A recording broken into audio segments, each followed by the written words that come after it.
विघ्नन के हर गोबिंद शुभ सुमत पर का श्री हर राय नमो कर जो श्री हर कृष्ण मनाए बहोरी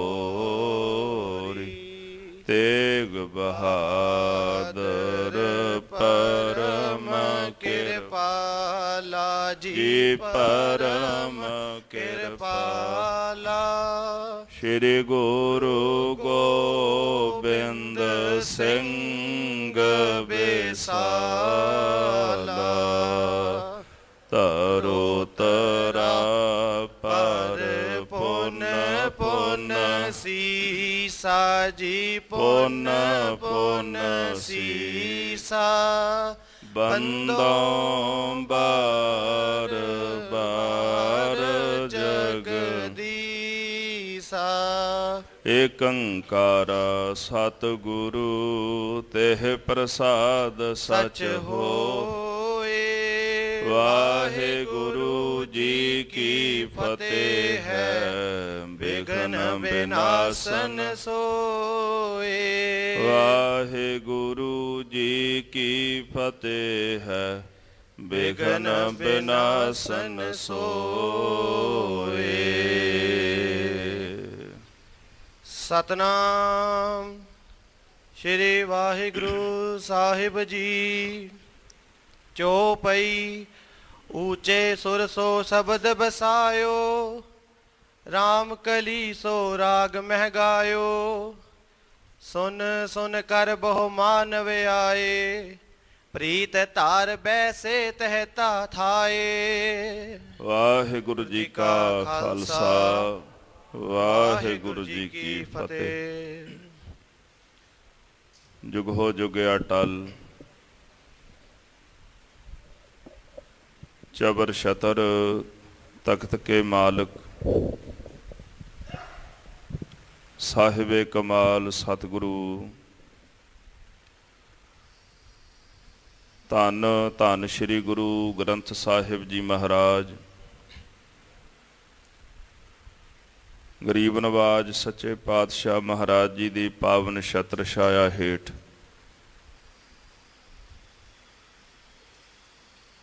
नौवें पातशाह धन गुरु तेग बहादुर साहिब जी महाराज जी के पावन स्थानां ते संध्या दे पावन सुंदर सजे दीवाना विच हाजरियां भर रही गुरु स्वरूप गुरु खालसा साध संगत जी सतगुरु साहिब जी की अपार रहमत दया सदका सत संगत करन दियां सुभाग घड़ियां प्राप्त होईयां हन। अमृत गुरबाणी दे कीर्तन आप जी ने सरवण कीते ने उपरंत जगत गुरदेव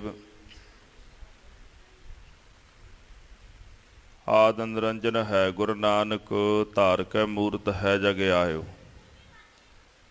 श्री गुरु नानक आ परमेश्वर अवतारियो शुभ बंस प्रधाना। धन श्री गुरु नानक देव जी महाराज सच्चे पातशाह जी दे पावन जीवन का लड़ीवार इतिहास सरवण करन वास्ते गुरु चरणा पास आप जी जुड़ बैठे हो। कल दे प्रकरणा विच आप जी ने सरवण कीता सी सतगुरु श्री गुरु नानक देव जी महाराज सच्चे पातशाह उस धरती ते पहुँचे जिथे श्री कृष्ण जी ने अनेकां कौतक कीते ने। उथे एक पर्वत पिया है जिन्हों वेख के महाराज नूं गुरसिखां ने सवाल किया गुरनीक गरीब नवाज ये पर्वत इत्थे इकल्ला क्यों है। ਮਹਾਰਾਜ ਨੇ ਉਸ ਪਰਬਤ ਦੀ ਪ੍ਰਾਣ ਕਥਾ ਜਿਹੜੀ ਉਹ ਸੁਣਾਈ। ਜਦੋਂ ਸ੍ਰੀ ਰਾਮ ਚੰਦਰ ਜੀ ਨੇ ਸਮੁੰਦਰ ਉੱਪਰ ਪੁਲ ਬੰਨ੍ਹਿਆ ਤੇ ਉਹ ਪੱਥਰ ਜਿਹੜੇ ਸਨ ਉਹ ਲੈ ਕੇ ਜਾਂਦੇ ਸਨ ਬਾਨਰ।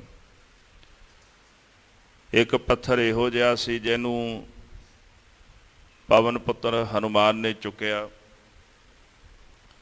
ਉਹ ਕਹਿੰਦਾ ਤਾਂ ਲੈ ਕੇ ਜਾਈ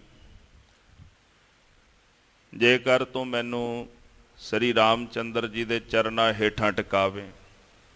ਹੁਣ ਉਹਨਾਂ ਨੇ ਬਚਨ ਕਰ ਲਿਆ ਵੀ ਠੀਕ ਹੈ ਉੱਥੇ ਹੀ ਟਿਕਾਵਾਂਗਾ। ਪਰ ਜਦੋਂ ਲੈ ਕੇ ਜਾ ਰਹੇ ਸਨ ਤੇ ਇੰਨੇ ਨੂੰ ਸੁਨੇਹਾ ਮਿਲ ਗਿਆ ਵੀ ਪੁਲ ਸੰਪੂਰਨ ਹੋ ਗਿਆ। ਹੁਣ ਉੱਥੇ ਹੀ ਬਹਿ ਗਏ, ਉੱਥੇ ਹੀ ਰੁਕ ਗਏ ਵੀ ਮੈਂ ਕਿਵੇਂ ਇਹਨੂੰ ਨਾ ਛੱਡ ਕੇ ਜਾਣ ਜੋਗਾ ਨਾ ਲੈ ਕੇ ਜਾਣ ਜੋਗਾ। ਤੇ ਜਦੋਂ ਫਿਰ ਸੁਨੇਹਾ ਭੇਜਿਆ ਸ੍ਰੀ ਰਾਮ ਚੰਦਰ ਜੀ ਨੇ ਤਾਂ ਉਹਨਾਂ ਨੇ ਆਖਿਆ ਵੀ ਮੈਂ ਤਾਂ ਇਹਦੇ ਨਾਲ ਬਚਨ ਕੀਤਾ ਸੀ। ਕਹਿੰਦੇ ਠੀਕ ਹੈ ਇਹ ਬਚਨ ਪਗਾਵਾਂਗੇ ਪਰ ਹੁਣ ਨਹੀਂ, ਦੁਆਪਰ ਯੁੱਗ ਦੇ ਵਿੱਚ ਇਸੇ ਪਰਬਤ ਦੇ ਉੱਪਰ ਆ ਕੇ ਫਿਰ ਕੌਤਕ ਕਰਾਂਗੇ। ਤਾਂ ਗੁਰੂ ਨਾਨਕ ਸਾਹਿਬ ਸੱਚੇ ਪਾਤਸ਼ਾਹ ਨੇ ਉਸ ਪਰਬਤ ਦੀ ਜਿਹੜੀ ਪੁਰਾਣ ਕਥਾ ਹੈ ਉਹ ਸਰਵਣ ਕਰਾਈ। ਤੇ ਜਦੋਂ ਪਾਤਸ਼ਾਹ ਇਸ ਧਰਤੀ ਤੇ ਪਹੁੰਚੇ ਬੜਾ ਭਾਰੀ ਪਰਬ ਲੱਗਾ ਸੀ। ਅਨੇਕਾਂ ਲੋਕ ਇਕੱਠੇ ਹੋ ਕਰਕੇ ਸਵਾਂਗ ਬਣਾ ਕਰਕੇ ਉਥੇ ਰਾਸ ਧਾਰੀਏ ਰਾਸ ਪਾ ਰਹੇ ਸਨ। ਪਖੰਡ ਕਰ ਕਰਕੇ ਲੋਕਾਂ ਨੂੰ ਦਿਖਾ ਰਹੇ ਸਨ। ਮਹਾਰਾਜ ਸੱਚੇ ਪਾਤਸ਼ਾਹ ਗੁਰੂ ਨਾਨਕ ਸਾਹਿਬ ਜੀ ਨੇ ਫਿਰ ਉੱਥੇ ਰਬਾਬ ਵਜਵਾ ਕੇ ਰਾਗ ਰਾਮ ਕਲੀ ਵਿੱਚ ਇੱਕ ਪਾਵਨ ਸ਼ਬਦ ਉਚਾਰਨ ਕੀਤਾ। ਸੋਈ ਚੰਦ ਚੜ੍ਹੈ ਸੇ ਤਾਰੇ, ਸੋਈ ਦਿਨ ਅਰ ਤਪਤਰ ਹੈ। ਸਾ ਧਰਤੀ ਸੋ ਪਾਉਣ ਝੁਲਾਰੇ, ਜੁਗ ਜੀ ਖੇਲੇ ਥਾਵ ਕੈਸੇ। ਕਲਯੁਗ ਦੇ ਲਕਸ਼ਣ ਮਹਾਰਾਜ ਨੇ ਇਸ ਸ਼ਬਦ ਦੁਆਰਾ ਦੱਸੇ। ਆਓ ਮਹਾਰਾਜ ਗੁਰੂ ਨਾਨਕ ਸਾਹਿਬ ਸੱਚੇ ਪਾਤਸ਼ਾਹ ਜੀ ਤਾਂ ਕਰਕੇ ਜੈਸੇ ਉਹਨਾਂ ਨੂੰ ਉਪਦੇਸ਼ ਦੀ ਦਾਤ ਬਖਸ਼ਿਸ਼ ਕਰ ਰਹੇ ਨੇ, ਆਪਾਂ ਸਤਿਗੁਰਾਂ ਦਾ ਪਾਵਨ ਉਪਦੇਸ਼ ਸਰਵਣ ਕਰੀਏ। ਮਨ ਦੀ ਇਕਾਗਰਤਾ ਬਣਾਉਣ ਵਾਸਤੇ ਸਮੂਹ ਗੁਰਸਿੱਖ ਸੰਗਤਾਂ ਪ੍ਰੇਮ ਅਦਬ ਸਹਿਤ ਜਪਣਾ ਕਰੋ ਜੀ। ਸਤਨਾਮ ਸ਼੍ਰੀ ਵਾਹਿਗੁਰੂ ਸਾਹਿਬ ਜੀਓ। ਸਤਨਾਮ ਸ਼੍ਰੀ ਵਾਹਿਗੁਰੂ ਸਾਹਿਬ ਜੀਓ। ਸਤਨਾਮ ਸ਼੍ਰੀ ਵਾਹਿਗੁਰੂ ਸਾਹਿਬ ਜੀ। ਚੌਪਈ ਊਚੇ ਸੁਰਸੋ ਸ਼ਬਦ ਬਸਾਇਓ। ਧੰਨ ਗੁਰੂ ਨਾਨਕ ਦੇਵ ਜੀ ਮਹਾਰਾਜ ਸੱਚੇ ਪਾਤਸ਼ਾਹ ਜੀ ਨੇ ਉੱਚੀ ਸੁਰ ਦੇ ਵਿੱਚ ਪਾਵਨ ਪਵਿੱਤਰ ਸ਼ਬਦ ਗਾਇਨ ਕੀਤਾ ਹੈ। ਰਾਮ ਕਲੀ ਸੋ ਰਾਗ ਮਹਿ ਗਾਇਓ। ਰਾਗ ਰਾਮ ਕਲੀ ਵਿੱਚ ਪਾਵਨ ਪਵਿੱਤਰ ਸ਼ਬਦ ਗੁਰਦੇਵ ਜੀ ਨੇ ਉਚਾਰਿਆ ਹੈ। ਸੁਨ ਸੁਨ ਕਰ ਬਹੁ ਮਾਨਵੇ ਆਏ। ਸਤਿਗੁਰਾਂ ਦੀ ਰਸਨਾ ਦੇ ਵਿੱਚੋਂ ਜਦੋਂ ਅੰਮ੍ਰਿਤ ਪ੍ਰਗਟ ਹੋਣ ਲੱਗਾ ਸ਼ਬਦ ਰਾਹੀਂ, ਹਰ ਕਿਸੇ ਦਾ ਦਿਲ ਖਿੱਚਿਆ ਗਿਆ। ਐਸਾ ਅੰਮ੍ਰਿਤ ਮਹਾਰਾਜ ਦੀ ਰਸਨਾ ਤੋਂ ਬਰਸਦਾ, ਜਿਹਦੇ ਜਿਹਦੇ ਕੰਨਾਂ ਵਿੱਚ ਬੋਲ ਪੈਂਦੇ ਨੇ ਹਿਰਦਾ ਵਿੰਨ੍ਹਿਆ ਜਾਂਦਾ ਹੈ। ਗੁਰਦੇਵ ਦੇ ਬਚਨ ਸੁਣ ਸੁਣ ਕੇ ਸਾਰੇ ਮਨੁੱਖ ਇਕੱਤਰ ਹੋ ਕੇ ਮਹਾਰਾਜ ਦੇ ਚਰਨਾਂ ਵਿੱਚ ਆ ਗਏ। ਪ੍ਰੀਤ ਧਾਰ ਬੈਸੇ ਤਹਿ ਥਾਏ। ਹਿਰਦੇ ਵਿੱਚ ਪ੍ਰੀਤ ਧਾਰ ਕੇ ਗੁਰਦੇਵ ਦੇ ਪਾਸ ਬਹਿ ਗਏ। ਕੇਤਕ ਪੰਡਿਤ ਤਿਨੈ ਮਝਾਰੀ। ਉਹਨਾਂ ਦੇ ਵਿੱਚ ਕੁਝ ਕੁ ਵਿਦਵਾਨ ਪੰਡਤ ਹਨ। ਸ਼ਬਦ ਸਰੋਣ ਸੁਨ ਗਿਰਾ ਉਚਾਰੀ। ਸਤਿਗੁਰਾਂ ਦੇ ਪਾਸੋਂ ਗੁਰਬਾਣੀ ਦਾ ਸ਼ਬਦ ਸੁਣ ਕੇ ਤਿਨਾਂ ਬੇਨਤੀ ਕੀਤੀ ਹੈ। ਇਸ ਕੇ ਅਰਥ ਸੁਣਾਈਏ ਹਮਕੋ। ਮਹਾਰਾਜ ਜਿਹੜਾ ਸ਼ਬਦ ਆਪ ਜੀ ਨੇ ਉਚਾਰਨ ਕੀਤਾ ਹੈ, ਕਿਰਪਾ ਕਰਕੇ ਇਸ ਸ਼ਬਦ ਦੇ ਅਰਥ ਵੀ ਸਾਨੂੰ ਸੁਣਾ ਦਿਓ। ਸੰਤ ਰੂਪ ਦੇਖਤ ਹੈ ਤੁਮਕੋ। ਮਹਾਰਾਜ ਜਦੋਂ ਅਸੀਂ ਤੁਹਾਨੂੰ ਦੇਖਦੇ ਹਾਂ ਜਾਪਦਾ ਜੈਸੇ ਕੋਈ ਸੰਤ ਹੋ। ਮਹਾਰਾਜ ਤੁਹਾਡੇ ਵਿੱਚੋਂ ਸੰਤ ਬਾਰੇ ਲਕਸ਼ਣ ਜਿਹੜੇ ਹਨ ਉਹ ਦਿਖਾਈ ਦਿੰਦੇ ਹਨ। ਕੋਈ ਪੂਰਨ ਸੰਤ ਤੁਸੀਂ ਲੱਗਦੇ ਹੋ। ਸ਼੍ਰੀ ਨਾਨਕ ਸੁਨ ਅਰਥ ਬਖਾਨਾ। ਗੁਰੂ ਨਾਨਕ ਸਾਹਿਬ ਜੀ ਮਹਾਰਾਜ ਨੇ ਤਿਨਾਂ ਪੰਡਤਾਂ ਦੀ ਅਰਦਾਸ ਬੇਨਤੀ ਸੁਣ ਕੇ ਇਸ ਪਾਵਨ ਸ਼ਬਦ ਦੇ ਅਰਥ ਦੱਸੇ ਹਨ। ਇਕ ਮਨ ਹੈ ਕਰ ਸੁਨਹੁ ਸੋ ਜਾਨਾ। ਸਤਿਗੁਰੂ ਕਹਿੰਦੇ, ਹੇ ਸੁਜਾਨੋ, ਇੱਕ ਮਨ ਇੱਕ ਚਿੱਤ ਹੋ ਕਰਕੇ ਇਸ ਸ਼ਬਦ ਦੇ ਅਰਥ ਸੁਣਨਾ ਕਰੋ। ਸਸਰਵ ਉਡ ਛਿਤ ਬਾਏ ਸੋ ਤੈਸੇ। ਗੁਰਦੇਵ ਕਹਿੰਦੇ, ਚਾਹੇ ਚੰਦਰਮਾ ਹੈ, ਚਾਹੇ ਸੂਰਜ ਹੈ, ਤਾਰੇ ਹਨ, ਧਰਤੀ ਹੈ, ਇਸੇ ਤਰ੍ਹਾਂ ਪਵਨ ਆਦਿਕ ਹੈ। ਤ੍ਰੈ ਜੁਗ ਮਹਿ ਵਰਤੇ ਥੀ ਜੈਸੇ। ਤਿੰਨਾਂ ਯੁਗਾਂ ਦੇ ਵਿੱਚ ਇਹ ਸਾਰਾ ਕੁਝ ਉਸੇ ਤਰ੍ਹਾਂ ਹੀ ਵਰਤ ਰਿਹਾ। ਜਿਵੇਂ ਸੂਰਜ ਸਤਯੁਗ ਵਿੱਚ ਚੜ੍ਹਦਾ ਸੀ, ਚੰਦਰਮਾ ਚੜ੍ਹਦਾ ਸੀ, ਪੌਣ ਚੱਲਦੀ ਸੀ, ਧਰਤੀ ਸੀ। ਤ੍ਰੇਤੇ ਵਿੱਚ ਵੀ ਸਾਰਾ ਕੁਝ ਉਸੇ ਤਰ੍ਹਾਂ ਹੀ ਵਰਤਾਰਾ ਵਰਤਿਆ। ਦੁਆਪਰ ਯੁੱਗ ਵਿੱਚ ਉਹ ਵਰਤਾਰਾ ਉਸੇ ਤਰ੍ਹਾਂ ਵਰਤਿਆ। ਗੁਰਦੇਵ ਕਹਿੰਦੇ, ਕਲਯੁਗ ਦਾ ਸਮਾਂ, ਕਲਯੁਗ ਦੇ ਸਮੇਂ ਵਿੱਚ ਵੀ ਇਹ ਸਾਰਾ ਵਰਤਾਰਾ ਇੱਕੋ ਤਰ੍ਹਾਂ ਉਸੇ ਤਰ੍ਹਾਂ ਹੀ ਵਰਤ ਰਿਹਾ ਹੈ। ਦੋਹਰਾ ਮਾਨਵ ਮਲਿਨ ਬੁੱਧੀ ਭਏ, ਜਾਂ ਤੇ ਕਲੀ ਲਖਾਏ। ਆਪਾਂ ਕਹਿੰਦੇ ਆ ਜੀ ਘੋਰ ਕਲਯੁਗ ਆ ਗਿਆ, ਪਰ ਕਲਯੁਗ ਆਇਆ ਕਿਵੇਂ? ਅਸਲ ਵਿੱਚ ਮਨੁੱਖ ਦੀ ਬੁੱਧੀ ਮਲੀਨ ਹੋ ਗਈ ਹੈ। ਸਮਾਂ ਬਦਲਦਾ ਨਾ, ਸਮਾਂ ਤਾਂ ਬਦਲਿਆ ਹੈ, ਪਰ ਸਮੇਂ ਦੇ ਨਾਲ ਨਾਲ ਅਸਲ ਵਿੱਚ ਜਿਉਂ-ਜਿਉਂ ਮਨੁੱਖ ਦੀ ਬੁੱਧੀ ਮਲੀਨ ਹੁੰਦੀ ਗਈ, ਇਹੀ ਕਲਯੁਗ ਦੇ ਲੱਛਣ ਨੇ। ਬੁੱਧੀ ਮਲੀਨ ਹੋਣੇ ਕਰਕੇ ਇਹਦੇ ਲੱਛਣ, ਇਹਦੇ ਕਰਮ ਵੀ ਉੱਦਾਂ ਦੇ ਹੋ ਗਏ।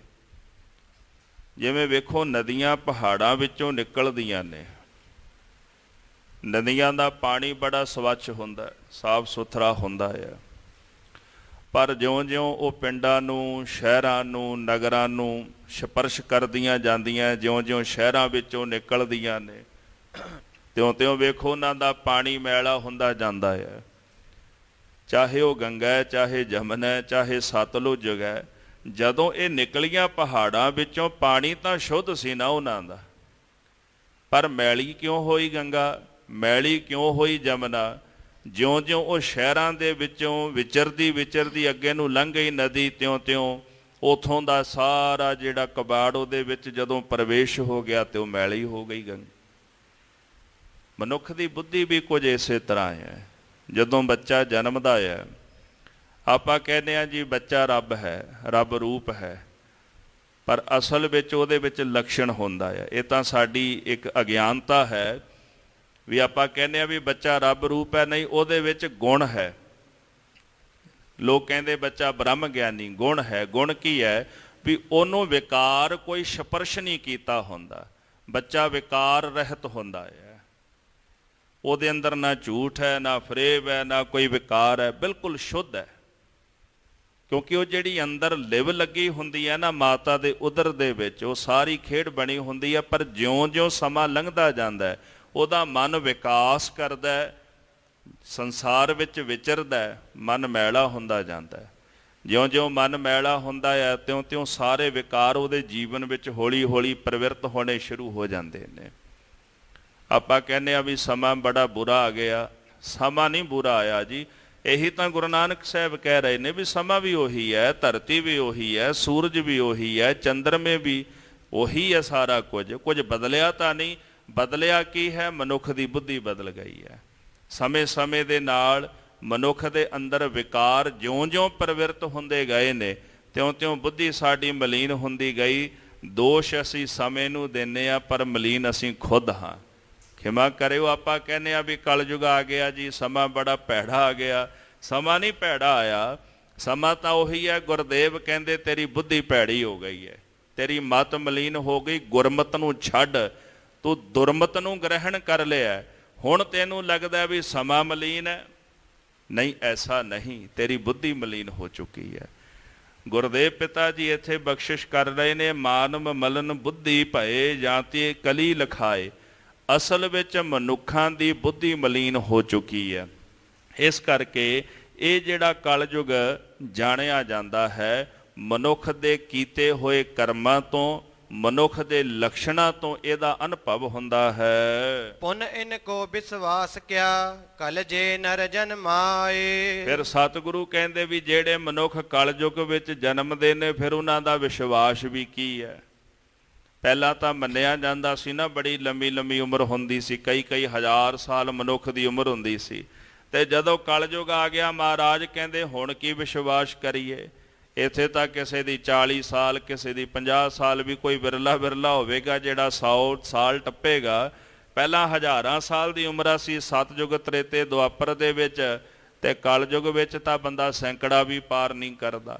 ਇਸ ਵਾਸਤੇ ਕਲਯੁਗ ਦੇ ਅੰਦਰ ਮਨੁੱਖ ਦਾ ਕੀ ਵਿਸ਼ਵਾਸ ਹੈ? ਕਲ ਜੇ ਨਰ ਜਨਮਾਏ, ਜਿਹੜੇ ਕਲਯੁਗ ਵਿੱਚ ਜਨਮਦੇ ਨੇ ਇਹਨਾਂ ਦੀ ਉਮਰਾਂ ਵੀ ਬੜੀ ਥੋੜੀ ਹੈ। ਚੌਪਈ ਬਰਖਾ ਬਿਖੈ ਬੁੱਧ ਬੁੱਧਾ ਜੈਸੇ। ਸਤਿਗੁਰੂ ਕਹਿੰਦੇ ਜਦੋਂ ਬਰਖਾ ਹੁੰਦੀ ਹੈ, ਬਰਖਾ ਹੋਣ ਦੇ ਨਾਲ ਬੁਲਬੁਲੇ ਪੈਦਾ ਹੁੰਦੇ ਹਨ।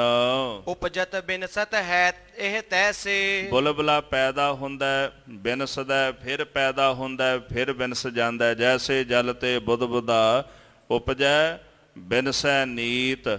ਗੁਰਦੇਵ ਜੀ ਕਹਿੰਦੇ ਜੈਸੇ ਪਾਣੀ ਦੇ ਵਿੱਚੋਂ ਬਾਰ-ਬਾਰ ਬੁਲਬੁਲਾ ਉਪਜਦਾ ਹੈ ਤੇ ਬਿਨਸਦਾ ਹੈ। ਜੋ ਕਲਯੁਗ ਕਿਤ ਦੇਸ਼ ਨ ਆਇਓ। ਇਸੇ ਪ੍ਰਕਾਰ ਇਹ ਕਲਯੁਗ ਦੇ ਹਾਲਾਤ ਨੇ। ਇਹਦੇ ਵਿੱਚ ਸਰੀਰ ਬੁਲਬੁਲੇ ਦੇ ਵਾਂਗੂ ਜਨਮਦੇ ਤੇ ਨਸ਼ਟ ਹੋ ਜਾਂਦੇ ਨੇ। ਤੇ ਹੁਣ ਕਲਯੁਗ ਕਿਸੇ ਦੇਸ਼ ਦੇ ਵਿੱਚ ਆਇਆ ਨਹੀਂ ਸੁਣੀਦਾ ਵੀ ਉਹ ਕਿਸੇ ਖਾਸ ਦੇਸ਼ ਦੇ ਵਿੱਚ ਬੈਠਾ ਹੋਇਆ ਹੈ। ਬੈਠਿਓ ਕਿਤੇ ਦੁਰਗ ਨਹਿ ਪਾਇਓ। ਤੇ ਨਾ ਹੀ ਕਲਯੁਗ ਨੇ ਕਿਤੇ ਕਿਲਾ ਪਾਇਆ ਹੋਇਆ ਜਿੱਥੇ ਉਹ ਬੈਠਾ ਹੈ। ਜੈਸੇ ਸ਼ਬਦ ਵਿੱਚ ਵੀ ਮਹਾਰਾਜ ਦਾ ਫਰਮਾਨ ਸੀਗਾ, ਕਿਤੇ ਦੇਸ ਨਾ ਆਇਆ ਸੁਣੀਐ ਤੀਰਥ ਪਾਸ ਨਾ ਬੈਠਾ। ਮਹਾਰਾਜ ਕਹਿੰਦੇ ਉਹ ਕਿਸੇ ਦੇਸ਼ ਦੇ ਵਿੱਚ ਥੋੜਾ ਆਇਆ ਹੋਇਆ, ਕਿਤੇ ਕਿਲਾ ਥੋੜਾ ਬਣਾ ਕੇ ਬੈਠਾ ਹੋਇਆ ਹੈ। ਜੇ ਲਖਣ ਅਬ ਮਨੁਜ ਕਰਾਈ। ਅਸਲ ਵਿੱਚ ਜਿਹੜੇ ਕਰਮ ਅਸੀਂ ਸੰਸਾਰ ਦੇ ਵਿੱਚ ਕਰ ਰਹੇ ਹਾਂ, ਜਾਂ ਤੇ ਕਲਯੁਗ ਪਰਤ ਲਖਾਈ। ਸਾਡੇ ਮਨੁੱਖਾਂ ਦੇ ਜਿਹੜੇ ਲੱਛਣ ਨੇ ਇਹਨਾਂ ਤੋਂ ਕਲਯੁਗ ਦਿਖਾਈ ਦੇ ਰਹੇ ਹੈ। ਸਾਡੇ ਕਰਮਾਂ ਤੋਂ ਕਲਯੁਗ ਜਿਹੜਾ ਉਹ ਦਿਖਾਈ ਦਿੰਦਾ ਹੈ। ਜਤ ਸਤ ਤਪ ਵੈ ਪੂਰਾ ਨਾਹੀ। ਗੁਰਦੇਵ ਕਹਿੰਦੇ ਨਾ ਕਿਸੇ ਦਾ ਜਤ ਪੂਰਾ ਹੁੰਦਾ, ਨਾ ਕਿਸੇ ਦਾ ਸਤ ਪੂਰਾ ਹੁੰਦਾ, ਨਾ ਕਿਸੇ ਦਾ ਤਪ ਪੂਰਾ ਹੁੰਦਾ ਹੈ। ਨਾਮ ਜਪੈ ਤਹਿ ਕਹਿ ਬਦਰਾਹੀ। ਜਿਹੜਾ ਨਾਮ ਜਪਦਾ ਹੈ ਤੇ ਲੋਕ ਉਹਨਾਂ ਨੂੰ ਕਹਿੰਦੇ ਵੀ ਇਹ ਮਾੜੇ ਰਾਹ ਤੁਰਿਆ ਹੋਇਆ। ਐਸੀਆਂ ਬੜੀਆਂ ਘਟਨਾਵਾਂ ਆਮ ਸੰਸਾਰ ਵਿੱਚ ਵੇਖਣ ਨੂੰ ਮਿਲੀਆਂ ਵੀ ਜਿਹੜਾ ਬੰਦਾ ਧਰਮ ਦੇ ਰਾਹ ਉੱਪਰ ਤੁਰਦਾ ਤੇ ਲੋਕ ਕਹਿੰਦੇ ਜੀ ਇਹ ਪਖੰਡ ਕਰਦਾ ਹੈ। ਪਖੰਡੀ ਪੂਜੇ ਜਾ ਰਹੇ ਨੇ ਜਗਤ ਦੇ ਅੰਦਰ, ਪਰ ਵਾਕਿਆ ਹੀ ਜਿਹੜੇ ਨਾਮ ਜਪਦੇ ਨੇ, ਬੰਦਗੀ ਕਰਦੇ ਨੇ, ਲੋਕਾਂ ਨੇ ਉਹਨਾਂ ਨੂੰ ਆਖਿਆ ਵੀ ਇਹ ਪਖੰਡ ਕਰਦੇ ਨੇ। ਚਲੋ ਉਦਾਹਰਨ ਦੇ ਤੌਰ ਤੇ ਜਦੋਂ ਗੁਰੂ ਨਾਨਕ ਸਾਹਿਬ ਜੀ ਸੱਚੇ ਪਾਤਸ਼ਾਹ ਮਹਾਰਾਜ ਵੇਈ ਨਦੀ ਵਿੱਚੋਂ ਬਾਹਰ ਆਉਂਦੇ ਨੇ, ਆਪ ਜੀ ਨੇ ਉਹ ਕਥਾ ਸੁਣੀ ਆ ਵੀ ਸ਼ਮਸ਼ਾਨ ਵਿੱਚ ਜਾ ਕੇ ਬਹਿ ਗਏ।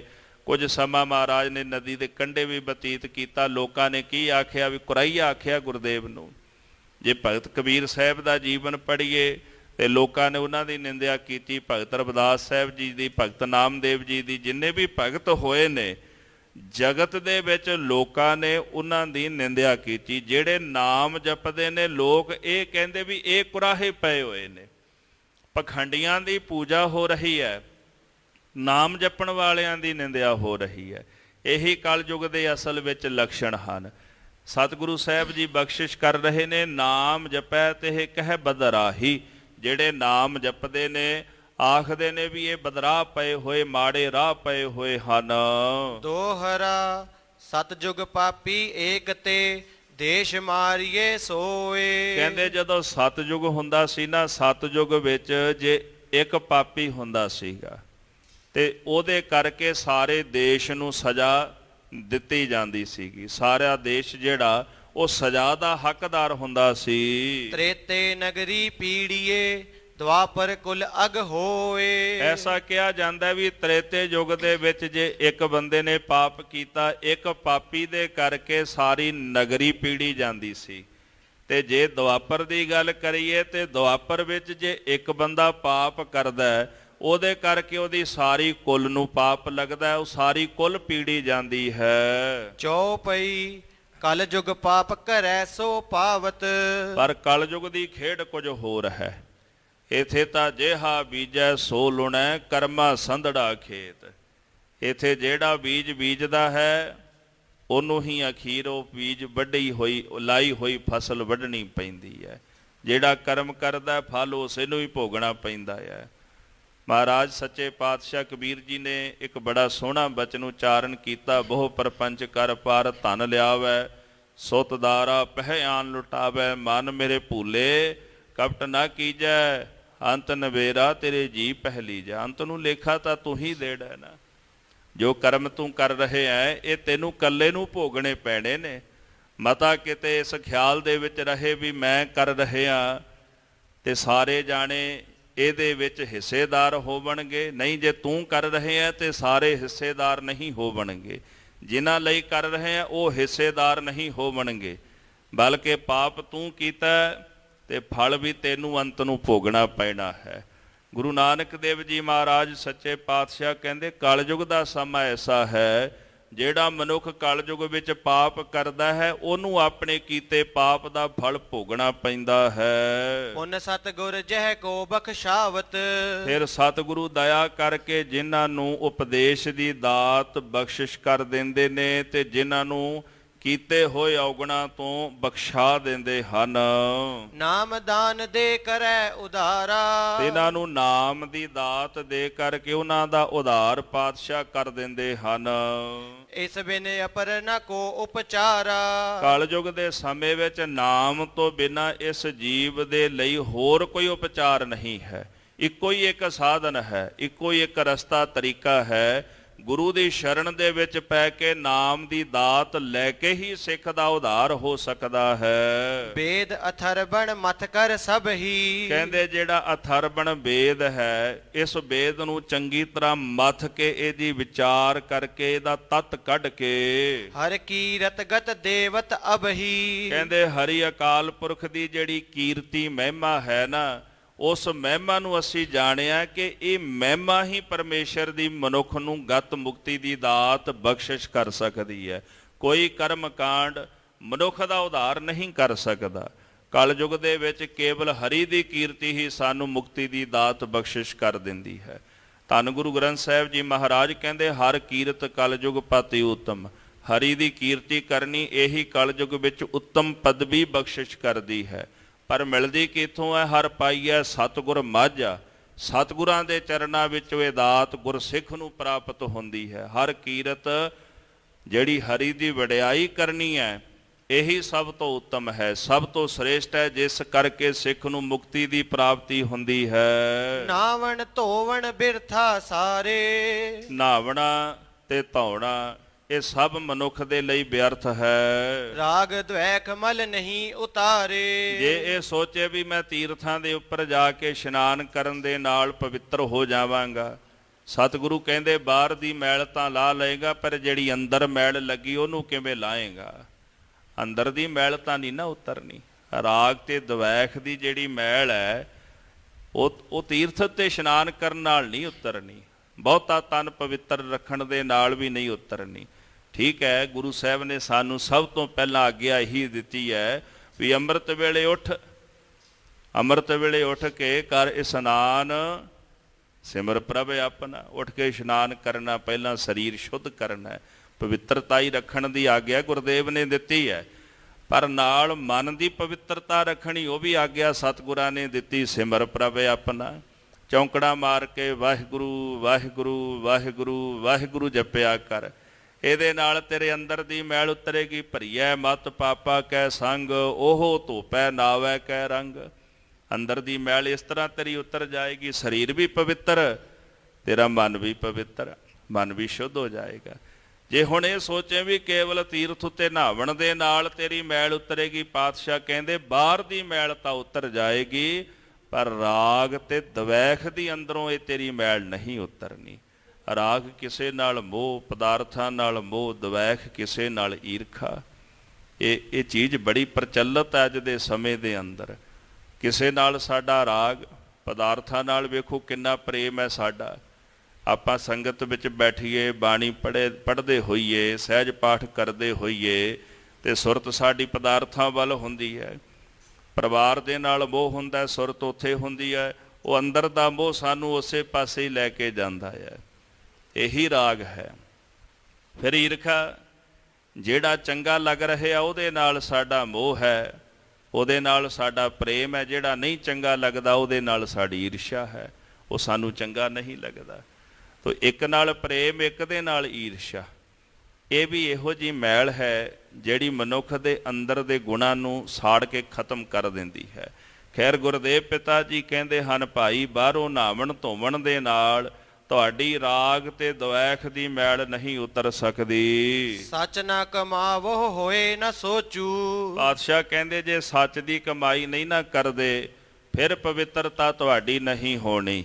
ਸੱਚ ਕਮਾਣ ਦੇ ਨਾਲ ਹੀ ਅੰਦਰੋਂ ਪਵਿੱਤਰ ਹੋਈਦਾ ਹੈ। ਸਚ ਨਾਮ ਕਰ ਬੰਧਨ ਮੋਚੂ। ਪਰਮੇਸ਼ਰ ਦੇ ਸੱਚੇ ਨਾਮ ਕਰਕੇ ਸਾਰੇ ਬੰਧਨ ਨਾਸ਼ ਹੁੰਦੇ ਨੇ। ਇੱਕ ਬੇਨਤੀ ਆ, ਆਮ ਕਰਕੇ ਅਕਸਰ ਅਸੀਂ ਕਹਿ ਦਿੰਦੇ ਹਾਂ ਜੀ ਵੀ ਆਪਾਂ ਸੱਚ ਬੋਲਦੇ ਹਾਂ ਜੀ, ਮੈਂ ਝੂਠ ਨਹੀਂ ਬੋਲਦਾ।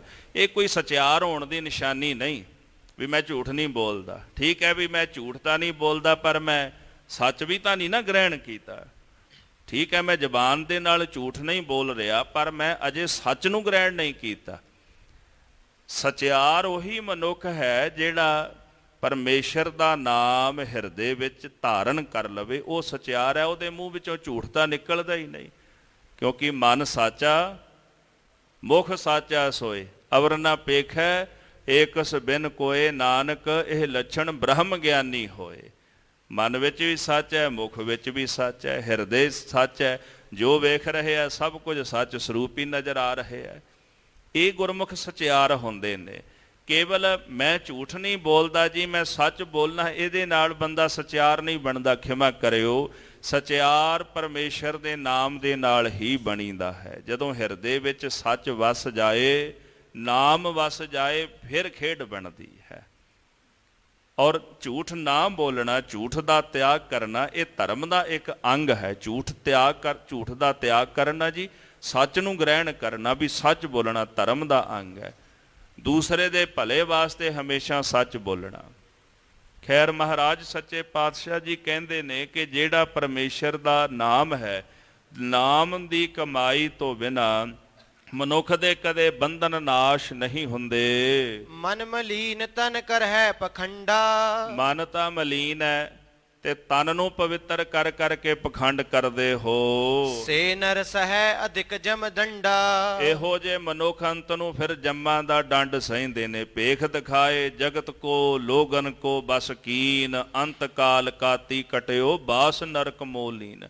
ਗੁਰੂ ਕਲਗੀਧਰ ਦਸਵੇਂ ਪਾਤਸ਼ਾਹ ਆਪਣੀ ਬਾਣੀ ਵਿੱਚ ਲਿਖਦੇ, ਜਿਹੜੇ ਭੇਖ ਦਿਖਾਉਂਦੇ ਨੇ ਜਗਤ ਨੂੰ, ਭੇਖ ਦਿਖਾ ਕੇ ਲੋਕਾਂ ਨੂੰ ਵਸ ਵਿੱਚ ਕਰ ਲੈਂਦੇ ਨੇ, ਅੰਤ ਕਾਲ ਫਿਰ ਕਾਲ ਉਹਨਾਂ ਨੂੰ ਕੈਂਚੀ ਨਾਲ ਕੱਟਦਾ ਹੈ। ਟੋਟੇ ਟੋਟੇ ਕਰਕੇ ਫਿਰ ਜਾ ਕੇ ਨਰਕਾਂ ਵਿੱਚ ਵਾਸਾ ਲੈਂਦੇ ਨੇ, ਉੱਥੇ ਸਜ਼ਾਵਾਂ ਸਹਿਣਾ ਕਰਦੇ ਹਨ। ਰੁਚਿਰ ਰੰਗ ਜੋ ਹੋਏ ਮਯੂਰਾ। ਗੁਰਦੇਵ ਕਹਿੰਦੇ ਵੇਖੋ ਵੇਖਣ ਨੂੰ ਤਾਂ ਮੋਰ ਕਿੰਨਾ ਸੋਹਣਾ ਲੱਗਦਾ ਹੈ। ਬੋਲਤ ਬਾਣੀ ਅਤਸ਼ੈ ਰੂਰਾ। ਜਦੋਂ ਮੋਰ ਬੋਲਦਾ ਤੇ ਬੋਲਦਾ ਵੀ ਬੜਾ ਸੋਹਣਾ ਹੈ, ਰੰਗ ਵੀ ਬੜਾ ਸੋਹਣਾ, ਸਰੂਪ ਵੀ ਬੜਾ ਸੋਹਣਾ ਉਹਦਾ, ਪਰ ਜਦੋਂ ਬੋਲਦਾ ਤੇ ਬੋਲਦਾ ਵੀ ਬੜਾ ਮਿੱਠਾ ਹੈ। ਬੀਨ ਬੀਨ ਕਿਰ ਮਨ ਕੋ ਖਾਹੀ। ਪਰ ਜਦੋਂ ਖਾਣ ਲੱਗਦਾ ਹੈ ਫਿਰ ਚੁਣ ਚੁਣ ਕੇ ਕੀੜਿਆਂ ਨੂੰ, ਕਿਰਮਾਂ ਨੂੰ ਖਾਂਦਾ ਹੈ। ਤਿਉ ਦੰਬੀ ਪੇ ਅਬ ਜਗ ਮਾਹੀ। ਜਿਹੜੇ ਦੰਬੀ ਪਖੰਡੀ ਲੋਕ ਨੇ ਨਾ, ਉਹ ਜਗਤ ਵਿੱਚ ਇਸੇ ਤਰ੍ਹਾਂ ਦੇ ਹੀ ਹੁੰਦੇ ਨੇ। ਮੋਰ ਵਰਗਾ ਹਾਲ ਹੁੰਦਾ ਉਹਨਾਂ ਦਾ। ਬਾਹਰੋਂ ਤਾਂ ਉਹਨਾਂ ਨੇ ਬੜਾ ਸੋਹਣਾ ਭੇਖ ਬਣਾਇਆ ਹੁੰਦਾ ਹੈ, ਪਰ ਜਦੋਂ ਗੱਲ ਫਿਰ ਕੁਝ ਖਾਣ ਦੀ ਆਵੇ ਨਾ, ਯਾਨੀ ਕਿ ਕੁਝ ਗ੍ਰਹਿਣ ਕਰਨ ਦੀ ਆਵੇ, ਫਿਰ ਉਹ ਅਸਤ ਨੂੰ ਗ੍ਰਹਿਣ ਕਰਦੇ ਨੇ, ਸੱਚ ਵਾਲੇ ਪਾਸੇ ਤਾਂ ਜਾਂਦੇ ਨਹੀਂ। ਗੱਲਾਂ ਵੀ ਬੜੀਆਂ ਮਿੱਠੀਆਂ ਕਰਨਗੇ, ਭੇਖ ਵੀ ਬੜਾ ਸੋਹਣਾ ਹੋਵੇਗਾ, ਪਰ ਜਦੋਂ ਗੱਲ ਕੁਝ ਖਾਣ ਦੀ ਆਵੇ ਫਿਰ ਵਿਕਾਰ ਰੂਪੀ ਗੰਦਗੀ ਖਾਂਦੇ ਨੇ, ਵਿਕਾਰ ਰੂਪੀ ਕਰਮ ਖਾਂਦੇ ਹਨ। ਤੇ ਸਤਿਗੁਰੂ ਸਾਹਿਬ ਜੀ ਕਹਿੰਦੇ ਹਨ ਕਿ ਮੋਰ ਵੇਖਣ ਨੂੰ ਸੋਹਣਾ ਪਰ ਖਾਣ ਕਰਕੇ ਉਹ ਭੈੜਾ ਹੈ। ਇਸੇ ਤਰ੍ਹਾਂ ਦੰਭੀ ਲੋਕ ਵੇਖਣ ਮਾਤਰ ਚੰਗੇ ਲੱਗਦੇ ਹਨ, ਪਰ ਜਦੋਂ ਉਹਨਾਂ ਦੇ ਕਰਮਾਂ ਦੀ ਗੱਲ ਕਰੀਏ ਤੇ ਫਿਰ ਉਦੋਂ ਉਹ ਚੰਗੇ ਨਹੀਂ ਲੱਗਦੇ। ਭੱਟ ਸਾਹਿਬਾਨ ਕਹਿੰਦੇ ਨਾ, ਰਹਿਓ ਸੰਤ ਹੋ ਟੋਲ ਸਾਧ ਬਹੁ ਤੇਰੇ ਡਿਠੇ, ਸੰਨਿਆਸੀ ਤਪੱਸਿਆ ਹੈ ਮੁਖੋ ਇਹ ਪੰਡਤ ਮਿੱਠੇ, ਏਕ ਬਰਸ ਹੋ ਫਿਰਿਓ ਕਿਨੈ ਨਹੁ ਪਰਚੋ ਲਾਇਓ, ਕਹਿਤਿਆ ਕਹਿਤੀ ਸੁਣੀ ਰਹਿਤ ਕੋ ਖੁਸ਼ੀ ਨਾ ਆਇਓ। ਕਹਿੰਦੇ 1 ਸਾਲ ਫਿਰਦਾ ਰਿਹਾ, ਸੰਨਿਆਸੀਆਂ ਕੋਲ ਵੀ ਗਿਆ, ਪੰਡਤਾਂ ਕੋਲ ਵੀ ਗਿਆ, ਤਪੱਸਵੀਆਂ ਦੇ ਕੋਲ ਵੀ ਗਿਆ। 1 ਸਾਲ ਫਿਰਦਾ ਰਿਹਾ ਪਰ ਕਿਸੇ ਨੇ ਨਾਮ ਦੇ ਨਾਲ ਪਰਚਾ ਨਹੀਂ ਲਾਇਆ, ਮੇਰਾ ਨਾਮ ਦੇ ਨਾਲ ਪ੍ਰੇਮ ਨਹੀਂ ਪਾਇਆ। ਕਹਿੰਦੇ ਹੁਣ ਉਹਨਾਂ ਦੇ ਗੁਣ ਕੀ ਦੱਸਾਂ, ਥੋੜਾ ਜਿਹਾ ਵਿਅੰਗ ਕੱਸ ਦਿੱਤਾ ਨਾ, ਤਿੰਨ ਕੇ ਗੁਣ ਹੋ ਕਿਆ ਕਹੋ। ਉਹਨਾਂ ਨੂੰ ਵੇਖ ਕੇ ਆਇਆ, ਮੈਂ ਉਹਨਾਂ ਦੇ ਗੁਣ ਕੀ ਦੱਸਾਂ। ਕਹਿੰਦੇ ਗੱਲ ਜਦੋਂ ਕਰਦੇ ਨੇ ਬੜੀ ਮਿੱਠੀ ਗੱਲ ਕਰਦੇ ਨੇ, ਮੁਖੋ ਇਹ ਪੰਡਤ ਮਿੱਠੇ, ਬੜਾ ਮਿੱਠਾ ਮਿੱਠਾ ਬੋਲਦੇ ਨੇ, ਪਰ ਜਦੋਂ ਗੱਲ ਰਹਿਤ ਤੇ ਆਈ ਆ ਨਾ, ਕਹਿੰਦੇ ਰਹਿਤ ਕੋ ਖੁਸ਼ੀ ਨਾ ਆਇਓ। ਮੈਨੂੰ ਉਹਨਾਂ ਦੀ ਰਹਿਤ ਵੇਖ ਕੇ ਖੁਸ਼ੀ ਨਹੀਂ ਮਿਲੀ, ਚੰਗਾ ਨਹੀਂ ਲੱਗਿਆ। ਗੱਲਾਂ ਬੜੀਆਂ ਚੰਗੀਆਂ ਕਰਦੇ ਨੇ, ਭੇਖ ਵੀ ਬੜੇ ਚੰਗੇ ਨੇ, ਪਰ ਉਹਨਾਂ ਦਾ ਰਹਿਣਾ ਠੀਕ ਨਹੀਂ, ਉਹਨਾਂ ਦੀ ਮਰਿਆਦਾ ਸਹੀ ਨਹੀਂ, ਉਹਨਾਂ ਦਾ ਜੀਵਨ ਕਰੈਕਟਰ ਠੀਕ ਨਹੀਂ ਹੈ। ਗੁਰੂ ਸਾਹਿਬ ਜੀ ਕਹਿੰਦੇ ਇਸੇ ਤਰ੍ਹਾਂ ਮੋਰ ਵੇਖਣ ਮਾਤਰ ਸੋਹਣਾ ਲੱਗਦਾ ਹੈ, ਪਰ ਜੋ ਖਾਂਦਾ ਹੈ ਉਹ ਠੀਕ ਨਹੀਂ ਹੈ। ਪਖੰਡੀ ਲੋਕ ਜੋ ਕੁਝ ਧਾਰਨ ਕਰਕੇ ਬੈਠੇ ਉਹ ਤਾਂ ਠੀਕ ਹੈ, ਪਰ ਜੇਕਰ ਉਹ ਵਿਕਾਰੀ ਹਨ ਅੰਦਰੋਂ, ਤੇ ਪਾਤਸ਼ਾਹ ਕਹਿੰਦੇ ਉਹਨਾਂ ਦਾ ਜੀਵਨ ਆਚਰਣ ਅਤ ਦਾ ਨੀਚ ਹੈ। ਕਾਮ ਕ੍ਰੋਧ ਪੁਨ ਲੋਭ ਅਧੀਨਾ। ਕਾਮ ਕ੍ਰੋਧ ਲੋਭ ਮੋਹ ਹੰਕਾਰ ਜਿਹੜੇ ਵਿਕਾਰ ਨੇ, ਸਦਾ ਇਹਨਾਂ ਦੇ ਅਧੀਨ ਰਹਿੰਦੇ ਹਨ। ਅਹੰਕਾਰ ਅਤਿਸ਼ੈ ਮਨ ਭੀਨਾ। ਔਰ ਉਹਨਾਂ ਦਾ ਮਨ ਜਿਹੜਾ ਅੰਦਰੋਂ ਹੰਕਾਰ ਦੇ ਨਾਲ ਭਿੱਜਿਆ ਹੋਇਆ, ਉਹ ਕਹਿੰਦੇ ਵੀ ਸਾਡੇ ਜਿਹਾ ਤੇ ਕੋਈ ਹੈ ਹੀ ਨਹੀਂ ਦੂਸਰਾ। ਪਾਏ ਨਰਕ ਮੈਂ ਕਸ਼ਟ ਬਿਸਾਲਾ। ਇਹੋ ਜਿਹੇ ਲੋਕ ਫਿਰ ਨਰਕਾਂ ਦੇ ਵਿੱਚ ਜਾ ਕਰਕੇ ਭਾਰੀ ਕਸ਼ਟਾਂ ਦੀ ਪ੍ਰਾਪਤੀ ਕਰਦੇ ਹਨ। ਤਬ ਪਛਤਾਹੇ ਫਸੇ ਜਮ ਜਾਲਾ। ਜਦੋਂ ਜਮ ਦੇ ਜਾਲ ਵਿੱਚ ਜਾ ਫਸਦੇ ਨੇ, ਫਿਰ ਜਾ ਕਰਕੇ ਪਛਤਾਉਂਦੇ ਹਨ। ਦੋਹਰਾ ਮਿਲ ਹੈ ਵਡਾਈ ਨਾਮ ਤੇ, ਇਸ ਉਪਰ ਨਹਿ ਔਰ। ਪਰਮੇਸ਼ਰ ਦੇ ਨਾਮ ਦੇ ਨਾਲ ਹੀ ਸਾਰੀਆਂ ਵਡਿਆਈਆਂ ਮਿਲਦੀਆਂ ਹਨ। ਇਹ ਮਨ ਹਰਿ ਜੀ ਧਿਆਏ ਤੂੰ, ਇੱਕ ਮਨ ਇੱਕ ਚਿਤ ਭਾਏ, ਹਰਿ ਕੀਆ ਸਦਾ ਸਦਾ ਵਡਿਆਈਆ, ਦੇ ਨਾ ਪਛੋਤਾਏ। ਸਾਰੀਆਂ ਵਡਿਆਈਆਂ ਪਰਮੇਸ਼ਰ ਦੇ ਨਾਮ ਦੇ ਵਿੱਚ ਹਨ ਗੁਰਮੁਖੋ। ਮਹਾਰਾਜ ਗੁਰੂ ਨਾਨਕ ਸਾਹਿਬ ਜੀ ਕਹਿੰਦੇ ਨਾਮ ਤੋਂ ਉੱਪਰ ਦੁਨੀਆ ਦੇ ਵਿੱਚ ਕੁਛ ਨਹੀਂ ਹੈ। ਮਿਲ ਹੈ ਉਲਾਮੇ ਤਾਹੇ ਕੋ, ਗੁਰ ਤਜ ਜਾਚੈ ਹੋਰ। ਜਿਹੜਾ ਮਨੁੱਖ ਆਪਣੇ ਗੁਰੂ ਨੂੰ ਛੱਡ ਕੇ, ਇਹਦੇ ਦੋ ਪੱਖ ਨੇ ਜੀ। ਜਿਹੜਾ ਗੁਰੂ ਨੂੰ ਛੱਡ ਕੇ ਕਿਸੇ ਦੂਜੇ ਕੋਲੋਂ ਜਾ ਕੇ ਮੰਗੇ ਤੇ ਉਹਨੂੰ ਉਲਾਮਾ ਮਿਲੇਗਾ। ਜਦੋਂ ਬੰਦੇ ਦੇ ਆਪਣੇ ਘਰ ਦੇ ਵਿੱਚ ਸਾਰਾ ਕੁਝ ਹੋਵੇ ਨਾ, ਤੇ ਜਦੋਂ ਆਪਾਂ ਦੂਜੇ ਕੋਲ ਜਾ ਕੇ ਹੱਥ ਅੱਡੀਏ ਤੇ ਦੂਜਾ ਕਹਿੰਦਾ ਤੇਰੇ ਘਰ ਵਿੱਚ ਕੁਝ ਹੈ ਨਹੀਂ। ਜਦੋਂ ਗੁਰੂ ਨਾਨਕ ਸਾਹਿਬ ਦਾ ਸਿੱਖ ਗੁਰੂ ਕਲਗੀਧਰ ਜੀ ਦੇ ਚਰਨਾਂ ਵਿੱਚੋਂ ਖੰਡੇ ਬਾਟੇ ਦੀ ਪੌਲ ਪ੍ਰਾਪਤ ਕਰਕੇ ਥਾਂ ਥਾਂ ਤੇ ਧੱਕੇ ਖਾਂਦਾ ਜੇ, ਜਾ ਕੇ ਮਸੀਤਾਂ ਤੇ ਮੜੀਆਂ ਤੇ ਗੂਗਿਆਂ ਕੋਲ ਜਾ ਜਾ ਕੇ ਸਿਰ ਨਵਾਉਂਦਾ ਹੈ, ਤੇ ਫਿਰ ਲਾਂਭੇ ਹੀ ਮਿਲਣੇ ਨਾ ਅੱਗੋਂ ਵੀ ਤੂੰ ਵੇਖ ਕਿਸ ਘਰ ਦਾ ਪੁਜਾਰੀ ਹੈ, ਕਿਰਪਾਨ ਪਾਈ ਹੋਈ ਹੈ, ਇਹ ਤਾਂ ਵੇਖ ਕਿਸ ਘਰ ਨੂੰ ਪੂਜਣ ਵਾਲਾ ਹੈ, ਕਿਹਦਾ ਤੂੰ ਸਿੱਖ ਹੈ, ਚੰਗਾ ਲੱਗਦਾ ਇੱਥੇ ਥਾਂ ਥਾਂ ਤੇ ਠੋਕਰਾਂ ਖਾਂਦਿਆਂ ਹੋਇਆ। ਫਿਰ ਉਲਾਮੇ ਹੀ ਮਿਲਣੇ ਨੇ ਨਾ ਅੱਗੋਂ। ਦੂਜਾ ਵੇਖਣ ਵਾਲਾ ਵੀ ਕਹਿ ਦਿੰਦਾ ਭਾਈ ਸ੍ਰੀ ਸਾਹਿਬ ਉੱਤੇ ਪਾਈ ਹੈ, ਥੋੜੀ ਸ਼ਰਮ ਚਾਹੀਦੀ ਤੈਨੂੰ, ਕਿੱਥੇ ਭਟਕਦਾ ਫਿਰਦਾ। ਇੱਕ ਤਾਂ ਉਲਾਂਭੇ ਮਿਲਦੇ ਜੀ ਜਦੋਂ ਘਰ ਦੇ ਵਿੱਚ ਸਾਰਾ ਕੁਝ ਹੋਵੇ ਨਾ, ਤੇ ਭਰਿਆ ਘਰ ਛੱਡ ਕੇ ਜਦੋਂ ਬੰਦਾ ਖਾਲੀਆਂ ਦੇ ਘਰ ਵਿੱਚੋਂ ਕੁਝ ਮੰਗਣ ਵਾਸਤੇ ਜਾਵੇ ਤੇ ਉਲਾਂਭਾ ਜ਼ਰੂਰ ਮਿਲਦਾ ਵੀ ਤੇਰੇ ਘਰ ਹੈ ਨਹੀਂ। ਤੇ ਦੂਜਾ ਪੱਖ ਇਹ ਹੈ ਵੀ ਗੁਰੂ ਦੇ ਦਰ ਤੇ ਆ ਕੇ ਜਦੋਂ ਨਾਮ ਤੋਂ ਬਿਨਾਂ ਕੁਝ ਮੰਗਦੇ ਆ ਤੇ ਫਿਰ ਉਲਾਂਭੇ ਹੀ ਮਿਲਦੇ ਨੇ। ਇਹ ਦੋਨੇ ਪੱਖ ਲੈ ਕੇ ਚੱਲਣੇ ਨੇ ਜੀ। ਨਾਮ ਤੋਂ ਬਿਨਾਂ ਜਦੋਂ ਕੁਝ ਮੰਗਦੇ ਆ ਤੇ ਫਿਰ ਉਲਾਂਭੇ ਹੀ ਮਿਲਣੇ ਨੇ, ਇੱਥੇ ਵੀ ਤੇ ਦਰਗਾਹ ਦੇ ਵਿੱਚ ਜਾ ਕਰਕੇ ਵੀ। ਇਸੇ ਕਰਕੇ ਭਾਈ ਗੁਰਦਾਸ ਸਾਹਿਬ ਜੀ ਕਹਿੰਦੇ ਦਾਤਾ ਉਹ ਨਾ ਮੰਗੀਐ ਫਿਰ ਮੰਗਣ ਜਾਈਏ। ਕਵੀ ਸੰਤੋਖ ਸਿੰਘ ਹੋਰਾਂ ਨੇ ਨਾ ਇੱਕ ਬੜੀ ਸੋਹਣੀ ਉਦਾਹਰਣ ਦਿੱਤੀ। ਕਹਿੰਦੇ ਰਾਜਾ ਆਵੇ, ਰਾਜਾ ਕਹਿੰਦਾ ਵੀ ਮੰਗ ਕੀ ਮੰਗਦਾ, ਆਖਦਾ ਜੀ ਮੰਗਣਾ ਕੀ ਹੈ ਵੀ ਕਿਰਪਾ ਕਰੋ ਜੀ ਮੈਨੂੰ ਆ ਕੱਦੂ ਆਦਿ ਕਿਹੋ ਜਿਹੀ ਸਬਜ਼ੀ ਦੇ ਦਿਓ। ਤੇ ਕਹਿੰਦੇ ਫਿਰ ਮਾੜੀ ਗੱਲ ਹੈ ਨਾ ਵੀ ਇੱਕ ਰਾਜਾ ਆਵੇ ਤੇ ਰਾਜੇ ਕੋਲੋਂ ਇੱਕ ਡੰਗ ਦੀ ਸਬਜ਼ੀ ਮੰਗਦਾ ਫਿਰਦਾ, ਜੀ ਸਬਜ਼ੀ ਦੇ ਦਿਓ ਵੀ ਮੈਂ ਖਾ ਲਵਾਂ, ਵੀ ਇੱਕ ਡੰਗ ਦੀ ਸਬਜ਼ੀ ਮੈਨੂੰ ਦੇ ਦਿਓ। ਕਹਿੰਦੇ ਹੁਣ ਰਾਜਾ ਹੋਵੇ ਤੇ ਰਾਜੇ ਕੋਲੋਂ ਇਹ ਸਬਜ਼ੀ ਥੋੜਾ ਮੰਗੀ ਦੀ ਇੱਕ ਸਮੇਂ ਦੀ ਵੀ ਮੈਨੂੰ ਘੀਆ ਕੱਦੂ ਦੀ ਸਬਜ਼ੀ ਦੇ ਦਿਓ। ਕਹਿੰਦੇ ਉਹਦੇ ਕੋਲ ਉਹ ਚੀਜ਼ ਮੰਗੀ ਦੀ ਹੈ ਜਿਵੇਂ ਕਬੀਰ ਜੀ ਕਹਿੰਦੇ ਕਬੀਰ ਐਸਾ ਬੀਜ ਬੋਏ 12 ਮਾਸ ਫਲੰਤ। ਇਹੋ ਜਿਹਾ ਬੀਜ ਜਿਹੜਾ 12 ਮਹੀਨੇ ਫਲਦਾ ਰਹੇ। ਗੁਰੂ ਦੇ ਕੋਲੋਂ ਇਹੋ ਜਿਹੀ ਦਾਤ ਮੰਗ ਕਿ ਉਹ ਹਮੇਸ਼ਾ ਫਲਦੀ ਰਹੇ, ਵੀ ਤੈਨੂੰ ਮੁੜ ਕੇ ਮੰਗਣ ਦੀ ਲੋੜ ਨਾ ਪਵੇ। ਇੱਦਾਂ ਦੀ ਦਾਤ ਆਪਾਂ ਸਤਿਗੁਰਾਂ ਦੇ ਚਰਨਾਂ ਵਿੱਚੋਂ ਮੰਗਣੀ ਹੈ।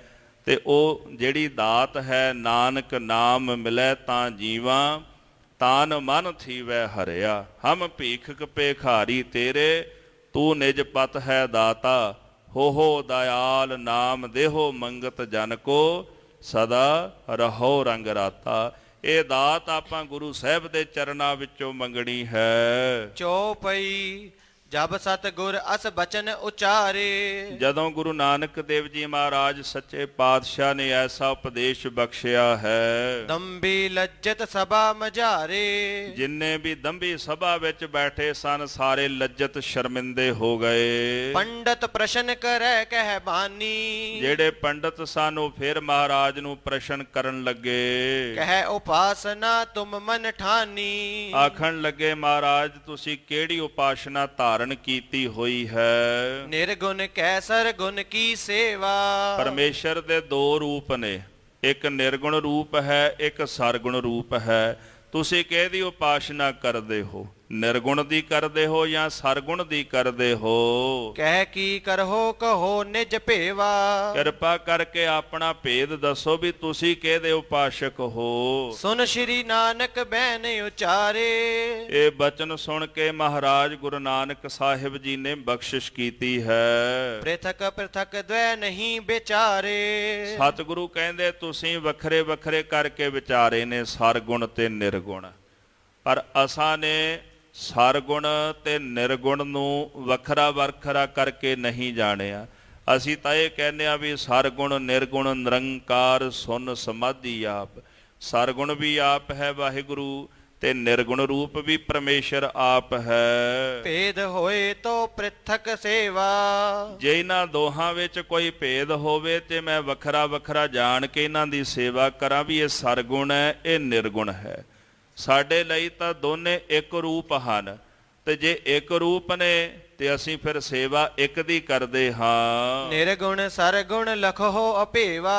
ਗੁਰਦੇਵ ਕਹਿੰਦੇ ਨਿਰਗੁਣ ਤੇ ਸਰਗੁਣ ਨੂੰ ਭਾਈ ਅਲੱਗ-ਅਲੱਗ ਕਰਕੇ ਨਾ ਜਾਣਨਾ ਕਰੋ। ਜੋ ਦੋਨੋਂ ਮੈਂ ਭੇਦ ਪਛਾਨੇ। ਜੇਕਰ ਤੁਸੀਂ ਦੋਹਾਂ ਦੇ ਵਿੱਚ ਭੇਦ ਕਰਕੇ ਪਛਾਣਦੇ ਹੋ, ਸੋ ਮਾਨਵ ਜਾਨੋ ਅਨਜਾਨੇ। ਜਿਨ੍ਹਾਂ ਨੇ ਭੇਦ ਕਰਕੇ ਪਛਾਣਿਆ ਉਹਨਾਂ ਮਨੁੱਖਾਂ ਨੂੰ ਅਣਜਾਣ ਜਾਣੋ ਵੀ ਉਹਨਾਂ ਨੂੰ ਅਜੇ ਗਿਆਨ ਨਹੀਂ ਹੋਇਆ, ਉਹਨਾਂ ਨੂੰ ਅਜੇ ਸੋਝੀ ਨਹੀਂ ਪਈ। ਦੋਹਰਾ ਨਿਰਗੁਣ ਹੈ ਸਭ ਦੇਹ ਮੈਂ ਦ੍ਰਿਸ਼ਟ ਟਾਵਤ ਹੈ ਸੋਏ। ਸਤਿਗੁਰੂ ਕਹਿੰਦੇ ਨਿਰਗੁਣ ਰੂਪ ਹੋ ਕਰਕੇ ਉਹ ਸਾਰਿਆਂ ਵਿੱਚ ਵਿਆਪਕ ਹੈ, ਸਾਰੇ ਸਰੀਰਾਂ ਦੇ ਵਿੱਚ ਹੈ।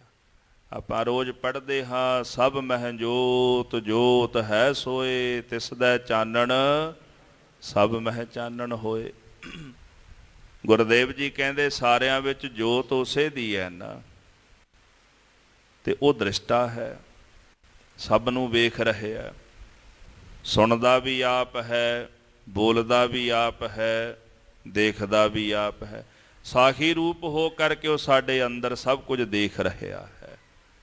ਤੋ ਜਗਤ ਵਿੱਚ ਜੋ ਕੁਝ ਵੀ ਸਾਨੂੰ ਦ੍ਰਿਸ਼ਟੀ ਪੈ ਰਿਹਾ ਹੈ, ਜੋ ਕੁਝ ਵੀ ਨਜ਼ਰ ਆ ਰਿਹਾ ਹੈ, ਜਿੰਨੇ ਵੀ ਸਰੀਰ ਅਸੀਂ ਵੇਖ ਰਹੇ ਹਾਂ, ਇਹਨਾਂ ਸਾਰਿਆਂ ਦੇ ਅੰਦਰ ਇੱਕ ਬ੍ਰਹਮ ਦੀ ਸੱਤਾ ਹੈ। ਬ੍ਰਿਜ ਮੈਂ ਕਰੈ ਕਲੋਲ ਪੁਨ ਤਨ ਤਰ ਸਰਗੁਣ ਸੋਏ। ਫਿਰ ਉਸੇ ਨੇ ਹੀ ਸਰਗੁਣ ਰੂਪ ਧਾਰਨ ਕਰਕੇ ਬ੍ਰਿਜ ਦੇ ਵਿੱਚ ਆ ਕਰਕੇ ਖੇਡ ਖੇਡੀ ਕ੍ਰੀੜਾ ਕੀਤਾ ਹੈ। ਚੌਪਈ ਸ਼੍ਰੀ ਕ੍ਰਿਸ਼ਨ ਪੇ ਹਯਾ ਅਵਤਾਰਾ। ਗੁਰਦੇਵ ਕਹਿੰਦੇ ਇਸੇ ਹੀ ਧਰਤੀ ਉੱਪਰ ਸ੍ਰੀ ਕ੍ਰਿਸ਼ਨ ਜੀ ਨੇ ਅਵਤਾਰ ਧਾਰਿਆ ਹੈ। ਜਿਨ ਅਵਨੀ ਕੋ ਭਾਰ ਨਿਵਾਰਾ। ਜਿਨ੍ਹਾਂ ਨੇ ਆ ਕੇ ਧਰਤੀ ਦਾ ਭਾਰ ਨਿਵਰਤ ਕੀਤਾ ਹੈ। ਤਹਿ ਕੇ ਚਰਿਤ ਹਿਰਦੈ ਤੁਮ ਤਾਰੋ। ਮਹਾਰਾਜ ਕਹਿੰਦੇ ਉਹਨਾਂ ਦੇ ਜਿਹੜੇ ਕੀਤੇ ਹੋਏ ਕੌਤਕ ਨੇ ਨਾ, ਉਹਨਾਂ ਕੌਤਕਾਂ ਨੂੰ ਵਿਚਾਰ ਕੇ ਉਹਨਾਂ ਨੂੰ ਅੰਦਰ ਹਿਰਦੇ ਵਿੱਚ ਧਾਰਨ ਕਰੋ। ਸ਼ੁੱਧ ਆਤਮੈ ਕਪਟ ਬਿਸਾਰੋ। ਸ਼ੁੱਧ ਮਨ ਹੋ ਕੇ ਨਾ ਅੰਦਰੋਂ ਕਪਟ ਭੁਲਾ ਕੇ ਫਿਰ ਯਾਦ ਕਰੋ ਉਹਨਾਂ ਨੂੰ। ਹੁਣ ਬੜਾ ਗਹਿਰਾ ਪੱਖ ਹੈ ਵੀ ਕਈ ਵਾਰੀ ਕੋਈ ਸਵਾਲ ਕਰੇ ਵੀ ਇਹ ਤਾਂ ਫਿਰ ਗੱਲ ਕ੍ਰਿਸ਼ਨ ਜੀ ਦੀ ਆ ਗਈ ਨਾ। ਇੱਕ ਪਾਸੇ ਮਹਾਰਾਜ ਨੇ ਸਿਧਾਂਤ ਆਪਣਾ ਜਣਾ ਦਿੱਤਾ ਹੈ ਵੀ ਇੱਕ ਓੰਕਾਰ, ਵੀ ਉਹਦੇ ਤੋਂ ਬਿਨਾਂ ਅਸੀਂ ਕਿਸੇ ਨੂੰ ਮੰਨਦੇ ਨਹੀਂ। ਗੁਰੂ ਕਲਗੀਧਰ ਜੀ ਕਹਿੰਦੇ ਨੇ ਵੀ ਮੈਂ ਕਿਸਨ ਬਿਸਨ ਕਬਹੂ ਨਹਿ ਧਿਆਊਂ, ਵੀ ਮੈਂ ਨਹੀਂ ਧਿਆਉਂਦਾ ਇਹਨਾਂ ਨੂੰ। ਕਾਨ ਸੁਨੇ ਪਹਿਚਾਨਣਾ 300। ਫਿਰ ਦੂਜੇ ਪਾਸੇ ਵੀ ਖੇਡ ਹੈ ਨਾ, ਵੀ ਮਹਾਰਾਜ ਕਹਿ ਰਹੇ ਨੇ ਵੀ ਜਿਨ੍ਹਾਂ ਨੇ ਕੌਤਕ ਇੱਥੇ ਕੀਤੇ ਉਹ ਸਰਗੁਣ ਰੂਪ ਹੈ। ਇਹਦੇ ਵਿੱਚ ਅਵਸਥਾ ਕਈ ਤਰ੍ਹਾਂ ਦੀ ਹੁੰਦੀ ਹੈ ਜੀ, ਬੜਾ ਸੂਖਸ਼ਮ ਜਿਹਾ ਵਿਸ਼ਾ ਹੈ। ਇੱਕ ਕੇਵਲ ਗਿਆਨ ਦੀ ਦਸ਼ਾ ਹੁੰਦੀ ਅੰਦਰ, ਇੱਕ ਅਨੰਨ ਭਗਤ ਹੁੰਦਾ ਹੈ, ਇੱਕ ਪੂਰਨ ਗਿਆਨ ਦੀ ਦਸ਼ਾ ਹੁੰਦੀ ਹੈ।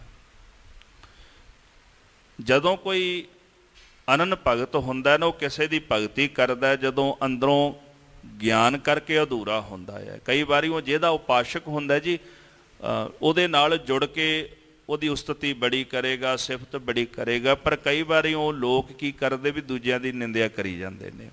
ਆਮ ਕਰਕੇ ਜਗਤ ਵਿੱਚ ਐਸੇ ਸਾਨੂੰ ਮਿਲ ਵੀ ਜਾਣਗੇ। ਮੈਂ ਛੋਟੀ ਜਿਹੀ ਉਦਾਹਰਣ ਦਿਆਂ ਵੀ ਜਦੋਂ ਤੁਲਸੀ ਜੀ ਨੂੰ ਆਰਤੀ ਕਰਨ ਵਾਸਤੇ ਮੰਦਿਰ ਵਿੱਚ ਸੱਦਿਆ ਗਿਆ ਜੀ, ਉਹਨਾਂ ਨੇ ਆਰਤੀ ਨਹੀਂ ਕੀਤੀ। ਉਹਨਾਂ ਨੇ ਕਹਿੰਦੇ ਵੀ ਮੈਨੂੰ ਉਹ ਨਜ਼ਰ ਹੀ ਨਹੀਂ ਆ ਰਹੇ ਆ ਜਿਹਦੇ ਹੱਥ ਵਿੱਚ ਧਨੁਸ਼ ਹੋਵੇ, ਜਿਹਦੇ ਨਾਲ ਸੀਤਾ ਹੋਵੇ ਤੇ ਜਿਹਦੇ ਨਾਲ ਲਛਮਣ ਖੜਿਆ ਹੋਵੇ, ਮੈਨੂੰ ਨਜ਼ਰ ਨਹੀਂ ਆ ਰਿਹਾ। ਭਾਵੇਂ ਮੂਰਤ ਬੜੀ ਸੋਹਣੀ ਹੈ, ਹੱਥ ਵਿੱਚ ਬੰਸਰੀ ਪਕੜੀ ਹੋਈ ਹੈ, ਬੜੀ ਚੰਗੀ ਲੱਗ ਰਹੀ ਹੈ, ਪਰ ਮੈਨੂੰ ਉਹ ਨਜ਼ਰ ਨਹੀਂ ਆ ਰਿਹਾ ਵੀ ਜਿਹਦਾ ਮੈਂ ਉਪਾਸ਼ਕ ਹਾਂ।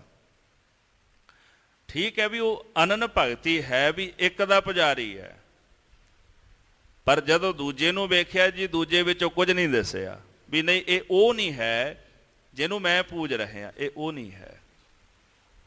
ਉੱਥੇ ਫਿਰ ਭੇਦ ਪੈ ਗਿਆ ਨਾ। ਠੀਕ ਹੈ ਅਨੰਨ ਭਗਤ ਆ, ਉਹ ਭਗਤੀ ਅਜੇ ਅਧੂਰੀ ਹੈ। ਇੱਕ ਭਗਤ ਜਦੋਂ ਭਗਤੀ ਕਰਦਾ ਕਰਦਾ ਪ੍ਰੇਮਾ ਭਗਤੀ ਦੇ ਰੰਗ ਦੇ ਵਿੱਚੋਂ ਨਿਕਲ ਕੇ ਜਦੋਂ ਗਿਆਨ ਦੀ ਪੂਰਨ ਦਸ਼ਾ ਅੰਦਰ ਵਰਤ ਜਾਂਦੀ ਹੈ, ਉਦੋਂ ਫਿਰ ਉਹਨੂੰ ਸਾਰਿਆਂ ਵਿੱਚੋਂ ਆਪਣਾ ਪਿਆਰਾ ਹੀ ਦਿਖਾਈ ਦਿੰਦਾ ਜੀ। ਭਾਈ ਕਨ੍ਹਈਆ ਸਾਹਿਬ ਜੀ, ਉਹਨਾਂ ਨੂੰ ਸਾਰਿਆਂ ਵਿੱਚੋਂ ਗੁਰੂ ਕਲਗੀਧਰ ਜੀ ਦਿਖਾਈ ਦੇ ਰਹੇ ਸਨ।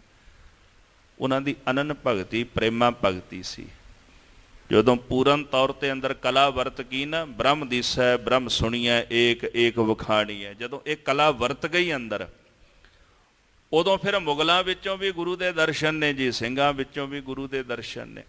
ਤੇ ਗੁਰੂ ਗ੍ਰੰਥ ਸਾਹਿਬ ਜੀ ਦੀ ਬਾਣੀ ਦੇ ਦੀਦਾਰ ਕਰੀਏ। ਮਹਾਰਾਜ ਕਹਿੰਦੇ ਆਪੇ ਗੋਪੀ ਆਪੇ ਕਾਨਾ, ਆਪੇ ਗਊ ਚਰਾਵੇ ਬਾਨਾ। ਫਿਰ ਇੱਥੇ ਕਹਿ ਰਹੇ ਨੇ ਵੀ ਉਹ ਗੋਪੀਆਂ ਵੀ ਆਪ ਹੈ, ਉਹ ਕਾਨ ਵੀ ਆਪ ਹੈ, ਆਪੇ ਉਹ ਗਊਆਂ ਚਰਾ ਰਹੇ ਹੈ। ਗੁਰਬਾਣੀ ਵਿੱਚ ਕਈ ਥਾਵਾਂ ਤੇ ਉਦਾਹਰਨਾਂ ਆਉਂਦੀਆਂ ਐਸੀਆਂ। ਉਹ ਖੇਡ ਕੀ ਹੈ ਕਿ ਇਹਨਾਂ ਸਾਰਿਆਂ ਦੇ ਵਿੱਚ ਇੱਕ ਕਰਤਾ ਪੁਰਖ ਹੀ ਵਰਤ ਰਹੇ ਹੈ। ਜਦੋਂ ਕਹਿੰਦੇ ਆ ਸੰਸਾਰ ਵਿੱਚ ਪ੍ਰਭੂ ਵਿਆਪਕ ਹੈ, ਤਾਂ ਆਹ ਜਿਹੜਾ ਪੱਖ ਹੈ ਨਾ, ਜਦੋਂ ਅਵਤਾਰੀ ਪੁਰਸ਼ਾਂ ਦਾ ਪੱਖ ਚੱਲਦਾ ਹੈ, ਇੱਥੇ ਅਸੀਂ ਮੁਨਕਰ ਨਹੀਂ ਹੋ ਸਕਦੇ, ਕਿਉਂਕਿ ਇਹਨਾਂ ਦੇ ਅੰਦਰ ਵੀ ਉਹੀ ਜੋਤ ਵਰਤਦੀ ਹੈ ਜੀ ਜੋ ਸਾਡੇ ਅੰਦਰ ਹੈ, ਜੋ ਆਮ ਮਨੁੱਖਾਂ ਅੰਦਰ ਹੈ। ਇਹੀ ਜੋਤ ਉੱਥੇ ਵਰਤਦੀ ਪਈ ਹੈ। ਜੇ ਅਸੀਂ ਕੌਤਕ ਕਰ ਰਹੇ ਹਾਂ, ਅਸੀਂ ਮਾਇਆ ਦੇ ਰੰਗ ਵਿੱਚ ਨੱਚ ਰਹੇ ਹਾਂ, ਬ੍ਰਹਮ ਦੀ ਸੱਤਾ ਕਰਕੇ ਅਸੀਂ ਕਿਰਿਆ ਕਰ ਰਹੇ ਹਾਂ, ਤੇ ਬ੍ਰਹਮ ਦੀ ਸੱਤਾ ਕਰਕੇ ਉਹਨਾਂ ਨੇ ਕਿਰਿਆ ਕੀਤੀ ਹੈ। ਉੱਥੇ ਵੀ ਸਰਗੁਣ ਤੇ ਨਿਰਗੁਣ ਸਰੂਪ ਪਰਮੇਸ਼ਰ ਦਾ, ਇੱਥੇ ਵੀ ਸਰਗੁਣ ਤੇ ਨਿਰਗੁਣ ਸਰੂਪ ਪਰਮੇਸ਼ਰ ਦਾ। ਤੇ ਜਿਹੜੇ ਅਨੰਨ ਭਗਤ ਪ੍ਰੇਮਾ ਭਗਤੀ ਦੇ ਰੰਗ ਨੂੰ ਇੱਕ ਵਾਰੀ ਮਾਣ ਲੈਂਦੇ ਨੇ ਨਾ, ਫਿਰ ਉਹਨਾਂ ਨੂੰ ਸਾਰਿਆਂ ਦੇ ਵਿੱਚੋਂ ਪਰਮੇਸ਼ਰ ਹੀ ਨਜ਼ਰ ਆਉਂਦਾ ਹੈ। ਗੁਰੂ ਕਲਗੀਧਰ ਜੀ ਨੇ ਚੰਡੀ ਦੀ ਵਾਰ ਦੇ ਪਹਿਲੇ ਬੋਲ ਵਿੱਚ ਲਿਖਿਆ ਨਾ ਜੀ, ਨਾ ਤੈਤੋਂ ਹੀ ਬਲ ਕ੍ਰਿਸ਼ਨ ਲੈ ਕੰਸ ਕੇਸੀ ਪਕੜ ਗਿਰਾਇਆ।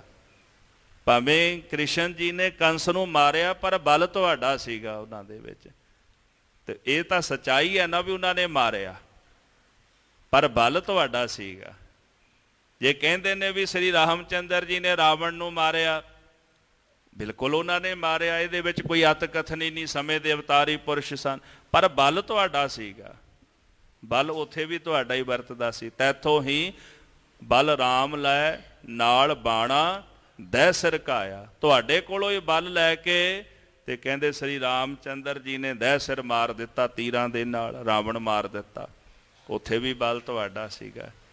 ਇਹ ਹੁੰਦਾ ਜੀ ਸਰਗੁਣ ਸਰੂਪ ਦੇ ਵਿੱਚ ਨਿਰਗੁਣ ਨੂੰ ਵੇਖਣਾ। ਜਿਵੇਂ ਸਿੱਕਾ ਹੁੰਦਾ ਨਾ, ਦਾਸ ਉਦਾਹਰਣ ਦਿੰਦਾ ਜੀ ਹਮੇਸ਼ਾ, ਸਿੱਕੇ ਦੇ ਦੋ ਪਹਿਲੂ ਨੇ, ਪਰ ਤੁਸੀਂ ਅਲੱਗ ਨਹੀਂ ਕਰ ਸਕਦੇ, ਕਦੇ ਵੀ ਨਹੀਂ ਕਰ ਸਕਦੇ। ਜੇ ਮੈਂ ਕਹਾਂ ਵੀ ਇੱਕ ਸਿੱਕਾ ਜੀ ਦੋ ਪਾਸੇ ਨੇ ਉਹਦੇ, ਮੈਂ ਅਲੱਗ ਕਰ ਲਵਾਂ, ਨਹੀਂ ਕਰ ਸਕਦੇ। ਸਿੱਕਾ ਇੱਕ ਹੈ, ਪਹਿਲੂ ਦੋ ਨੇ ਉਹਦੇ। ਇੱਥੇ ਵੀ ਕਲਾ ਉਹੀ ਵਰਤਦੀ ਹੈ ਪਰਮੇਸ਼ਰ ਦੀ। ਸਰਗੁਣ ਵੀ ਹੈ ਤੇ ਨਿਰਗੁਣ ਵੀ ਹੈ, ਪਰ ਇੱਕ ਹੈ, ਅਲੱਗ ਨਹੀਂ ਹੋ ਸਕਦਾ, ਨਾ ਹੀ ਕਰ ਸਕਨੇ ਆ, ਕਦੇ ਵੀ ਨਹੀਂ ਹੋ ਸਕਦਾ। ਇੱਕ ਹੀ ਸਰੂਪ ਹੈ ਉਹ ਪਰਮੇਸ਼ਰ। ਇਸੇ ਤਰ੍ਹਾਂ ਇਹ ਸਾਰੀ ਕਲਾ ਸੰਸਾਰ ਦੇ ਵਿੱਚ ਜਿਹੜੀ ਵਰਤ ਰਹੀ ਪਰਮੇਸ਼ਰ ਅਕਾਲ ਪੁਰਖ ਦੀ, ਉਹ ਸਰਗੁਣ ਤੇ ਨਿਰਗੁਣ ਸਰੂਪ ਇੱਕੋ ਹੀ ਨੇ। ਇਸੇ ਕਰਕੇ ਸਤਿਯੁਗ ਤੈ ਮਾਣਿਓ ਛਲਿਓ ਬਲ ਬਾਵਨ ਪਾਇਓ, ਤ੍ਰੇਤਾ ਤੈ ਮਾਣਿਓ ਰਾਮ ਰਘੁਵੰਸ਼ ਕਹਾਇਓ, ਦੁਆਪਰ ਕ੍ਰਿਸ਼ਨ ਮੁਰਾਰ ਕੰਸ ਕਰਤਾਰਥ ਕੀਓ, ਉਗਰ ਸੈਨ ਕੋ ਰਾਜ ਅਭੈ ਭਗਤ ਹੈ ਜਨ ਦੀਓ, ਕਲ ਯੁਗ ਪ੍ਰਮਾਣ ਨਾਨਕ ਗੁਰ ਅੰਗਦ ਅਮਰ ਕਹਾਇਓ। ਸ੍ਰੀ ਗੁਰੂ ਰਾਜ ਅਵਚਲ ਅਟਲ ਆਦਿ ਪੁਰਖ ਫਰਮਾਇਓ। ਸਤਿਯੁਗ ਕੀ, ਤ੍ਰੇਤਾ ਕੀ, ਦੁਆਪਰ ਕੀ, ਸਾਰੇ ਰਾਜ ਯੋਗ ਉਹਨਾਂ ਨੇ ਮਾਣੇ ਨੇ, ਪਰਮੇਸ਼ਰ ਨੇ। ਸਰਗੁਣ ਵੀ ਤੇ ਨਿਰਗੁਣ ਵੀ ਉਹ ਆਪ ਹੈ। ਤੇ ਜਦੋਂ ਕੋਈ ਉਹਦੇ ਪ੍ਰੇਮਾ ਭਗਤੀ ਦੇ ਰੰਗ ਵਿੱਚ ਡੁੱਬ ਜਾਏ, ਉਹਨੂੰ ਫਿਰ ਸਾਰਿਆਂ ਵਿੱਚੋਂ ਆਪਣਾ ਪਿਆਰਾ ਹੀ ਦਿਸਦਾ ਹੈ, ਸਭ ਦੇ ਵਿੱਚੋਂ ਫਿਰ ਉਹਨੂੰ ਕਰਤਾ ਪੁਰਖ ਦਿਸਦਾ ਹੈ। ਤੇ ਬਾਕੀ ਇਹ ਜਿੰਨਾ ਵੀ ਸੰਸਾਰ ਹੈ ਨਾ, ਇਹ ਪਰਮੇਸ਼ਰ ਦਾ ਹੈ। ਇਸ ਵਾਸਤੇ ਗੁਰੂ ਨਾਨਕ ਸਾਹਿਬ ਜੀ ਇਸ ਸੰਸਾਰ ਦੇ ਮਾਲਕ ਨੇ, ਅਕਾਲ ਪੁਰਖ ਦਾ ਸਰੂਪ ਨੇ। ਰੋਮ ਰੋਮ ਕੋਟ ਬ੍ਰਹਮੰਡ ਕੋ ਨਿਵਾਸ, ਜਸ ਮਾਨਸ ਅਵਤਾਰ ਧਾਰ ਦਰਸ ਦਿਖਾਏ ਹੈ। ਸਾਰਾ ਸਰੂਪ ਹੀ ਉਹਨਾਂ ਦਾ ਹੈ, ਜਿਤਨਾ ਵੀ ਸੰਸਾਰ ਹੈ। ਮਹਾਰਾਜ ਸੱਚੇ ਪਾਤਸ਼ਾਹ ਕਹਿੰਦੇ, ਸ਼ੁੱਧ ਆਤਮੈ ਕਪਟ ਵਿਸਾਰੋ। ਮਨ ਨੂੰ ਸ਼ੁੱਧ ਕਰਕੇ ਆਪਣੇ ਅੰਦਰ ਦਾ ਜਿਹੜਾ ਕਪਟ ਹੈ ਇਹਨੂੰ ਵਿਸਾਰ ਦਿਓ, ਭੁਲਾ ਦਿਓ, ਦੂਰ ਕਰ ਦਿਓ।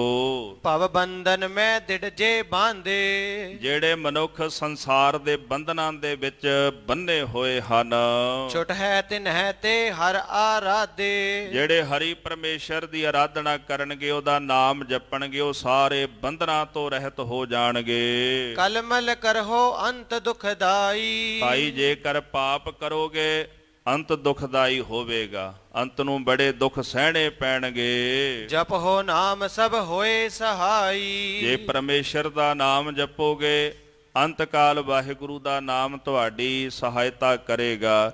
ਨਾਮ ਤੋਂ ਬਿਨਾਂ ਤੇਰੀ ਹੋਰ ਕਿਸੇ ਨੇ ਸਹਾਇਤਾ ਨਹੀਂ ਕਰਨੀ। ਕਲ ਮਹਿ ਹਰ ਕੀਰਤ ਪ੍ਰਧਾਨਾ। ਕਲਯੁਗ ਦੇ ਸਮੇਂ ਵਿੱਚ ਹਰੀ ਦੀ ਕੀਰਤੀ ਪ੍ਰਧਾਨ ਹੈ। ਕਲਯੁਗ ਮਹਿ ਕੀਰਤਨ ਪ੍ਰਧਾਨਾ, ਗੁਰਮੁਖ ਜਪੀਐ ਲਾਏ ਧਿਆਨਾ। ਕਲਯੁਗ ਦੇ ਸਮੇਂ ਵਿੱਚ ਪਰਮੇਸ਼ਰ ਦੀ ਕੀਰਤੀ ਜਿਹੜੀ ਉਹ ਮੁੱਖ ਹੈ। ਅਪਰ ਨ ਜਾਣੋ ਇਸੇ ਸਮਾਨਾ। ਪਰਮੇਸ਼ਰ ਦੀ ਕੀਰਤੀ ਦੇ ਸਮਾਨ ਹੋਰ ਕਿਸੇ ਦੂਸਰੇ ਕਰਮ ਨੂੰ ਤੁਲ ਨਾ ਜਾਣਨਾ ਕਰੋ, ਕਿਉਂਕਿ ਕਰਮ ਤਾਂ ਉਹ ਵੱਡਾ ਨਾ ਜੀ, ਜਿਹਦੇ ਨਾਲ ਕਰਤੇ ਪੁਰਖ ਦੀ ਪ੍ਰਾਪਤੀ ਹੋ ਜਾਵੇ। ਤੀਰਥ ਵੱਡਾ ਹੈ। ਜੇ ਮੈਂ ਤੀਰਥ ਤੇ ਇਸ਼ਨਾਨ ਕਰਨ ਗਿਆ ਤੇ ਮੈਨੂੰ ਪ੍ਰਭੂ ਮਿਲ ਗਿਆ, ਯਾਨੀ ਕਿ ਤੀਰਥ ਕਰਕੇ ਮੈਂ ਪ੍ਰਭੂ ਨੂੰ ਪਾ ਲਿਆ, ਤੇ ਤੀਰਥ ਵੱਡਾ ਹੋ ਗਿਆ। ਜੇ ਕਰਮਕਾਂਡ ਕੋਈ ਵੀ ਕਿਸੇ ਪ੍ਰਕਾਰ ਦਾ ਵੀ ਮੈਂ ਕਰ ਰਿਹਾ, ਜੇ ਉਹ ਕਰਮਕਾਂਡ ਕਰਕੇ ਮੈਨੂੰ ਰੱਬ ਮਿਲ ਗਿਆ ਤੇ ਉਹ ਕਰਮਕਾਂਡ ਵੱਡਾ। ਪਰ ਗੁਰਬਾਣੀ ਨੇ ਤਾਂ ਕਿਤੇ ਨਹੀਂ ਆਖਿਆ। ਸਤਿਗੁਰੂ ਤਾਂ ਇਹ ਕਹਿੰਦੇ ਨੇ ਵੀ ਪ੍ਰਭ ਕਾ ਸਿਮਰਨ ਸਭ ਤੇ ਹੀ ਉੱਚਾ। ਪ੍ਰਭੂ ਦਾ ਸਿਮਰਨ ਸਭ ਤੋਂ ਉੱਚਾ ਹੈ, ਕਿਉਂਕਿ ਇਹ ਕਰਮ ਉਹ ਹੈ ਜਿਸ ਕਰਮ ਦੇ ਨਾਲ ਪ੍ਰਭੂ ਪ੍ਰਾਪਤ ਹੁੰਦਾ ਹੈ। ਜਿਵੇਂ ਪੈਸਾ ਵੱਡਾ, ਜੋ ਮਰਜ਼ੀ ਖਰੀਦ ਲਓ ਪੈਸੇ ਨਾਲ। ਪੈਸਾ ਵੱਡਾ ਨਾ, ਤਾਂ ਹੀ ਤਾਂ ਦੌੜ ਪੈਸੇ ਪਿੱਛੇ ਹੈ ਸਾਡੀ ਸਾਰਿਆਂ ਦੀ। ਚਾਹੇ ਧਾਰਮਿਕ, ਰਾਜਨੀਤਿਕ, ਆਰਥਿਕ ਦੁਨੀਆ, ਕਿਸੇ ਪ੍ਰਕਾਰ ਦੀ ਦੁਨੀਆ, ਦੌੜ ਮਾਇਆ ਪਿੱਛੇ ਹੈ। ਮਾਇਆ ਵੱਡੀ ਹੈ, ਪਤਾ ਵੀ ਇਹਦੇ ਨਾਲ ਸਾਰਾ ਕੁਝ ਹੀ ਆ ਜਾਣਾ। ਇਹ ਆ ਗਈ ਤੇ ਕੁਝ ਪਿੱਛੇ ਰਹਿਣਾ ਨਹੀਂ। ਇਸੇ ਪ੍ਰਕਾਰ ਕਰਮ ਉਹ ਵੱਡਾ ਹੈ ਜਿਸ ਕਰਮ ਦੇ ਨਾਲ ਪ੍ਰਭੂ ਮਿਲ ਜਾਏ।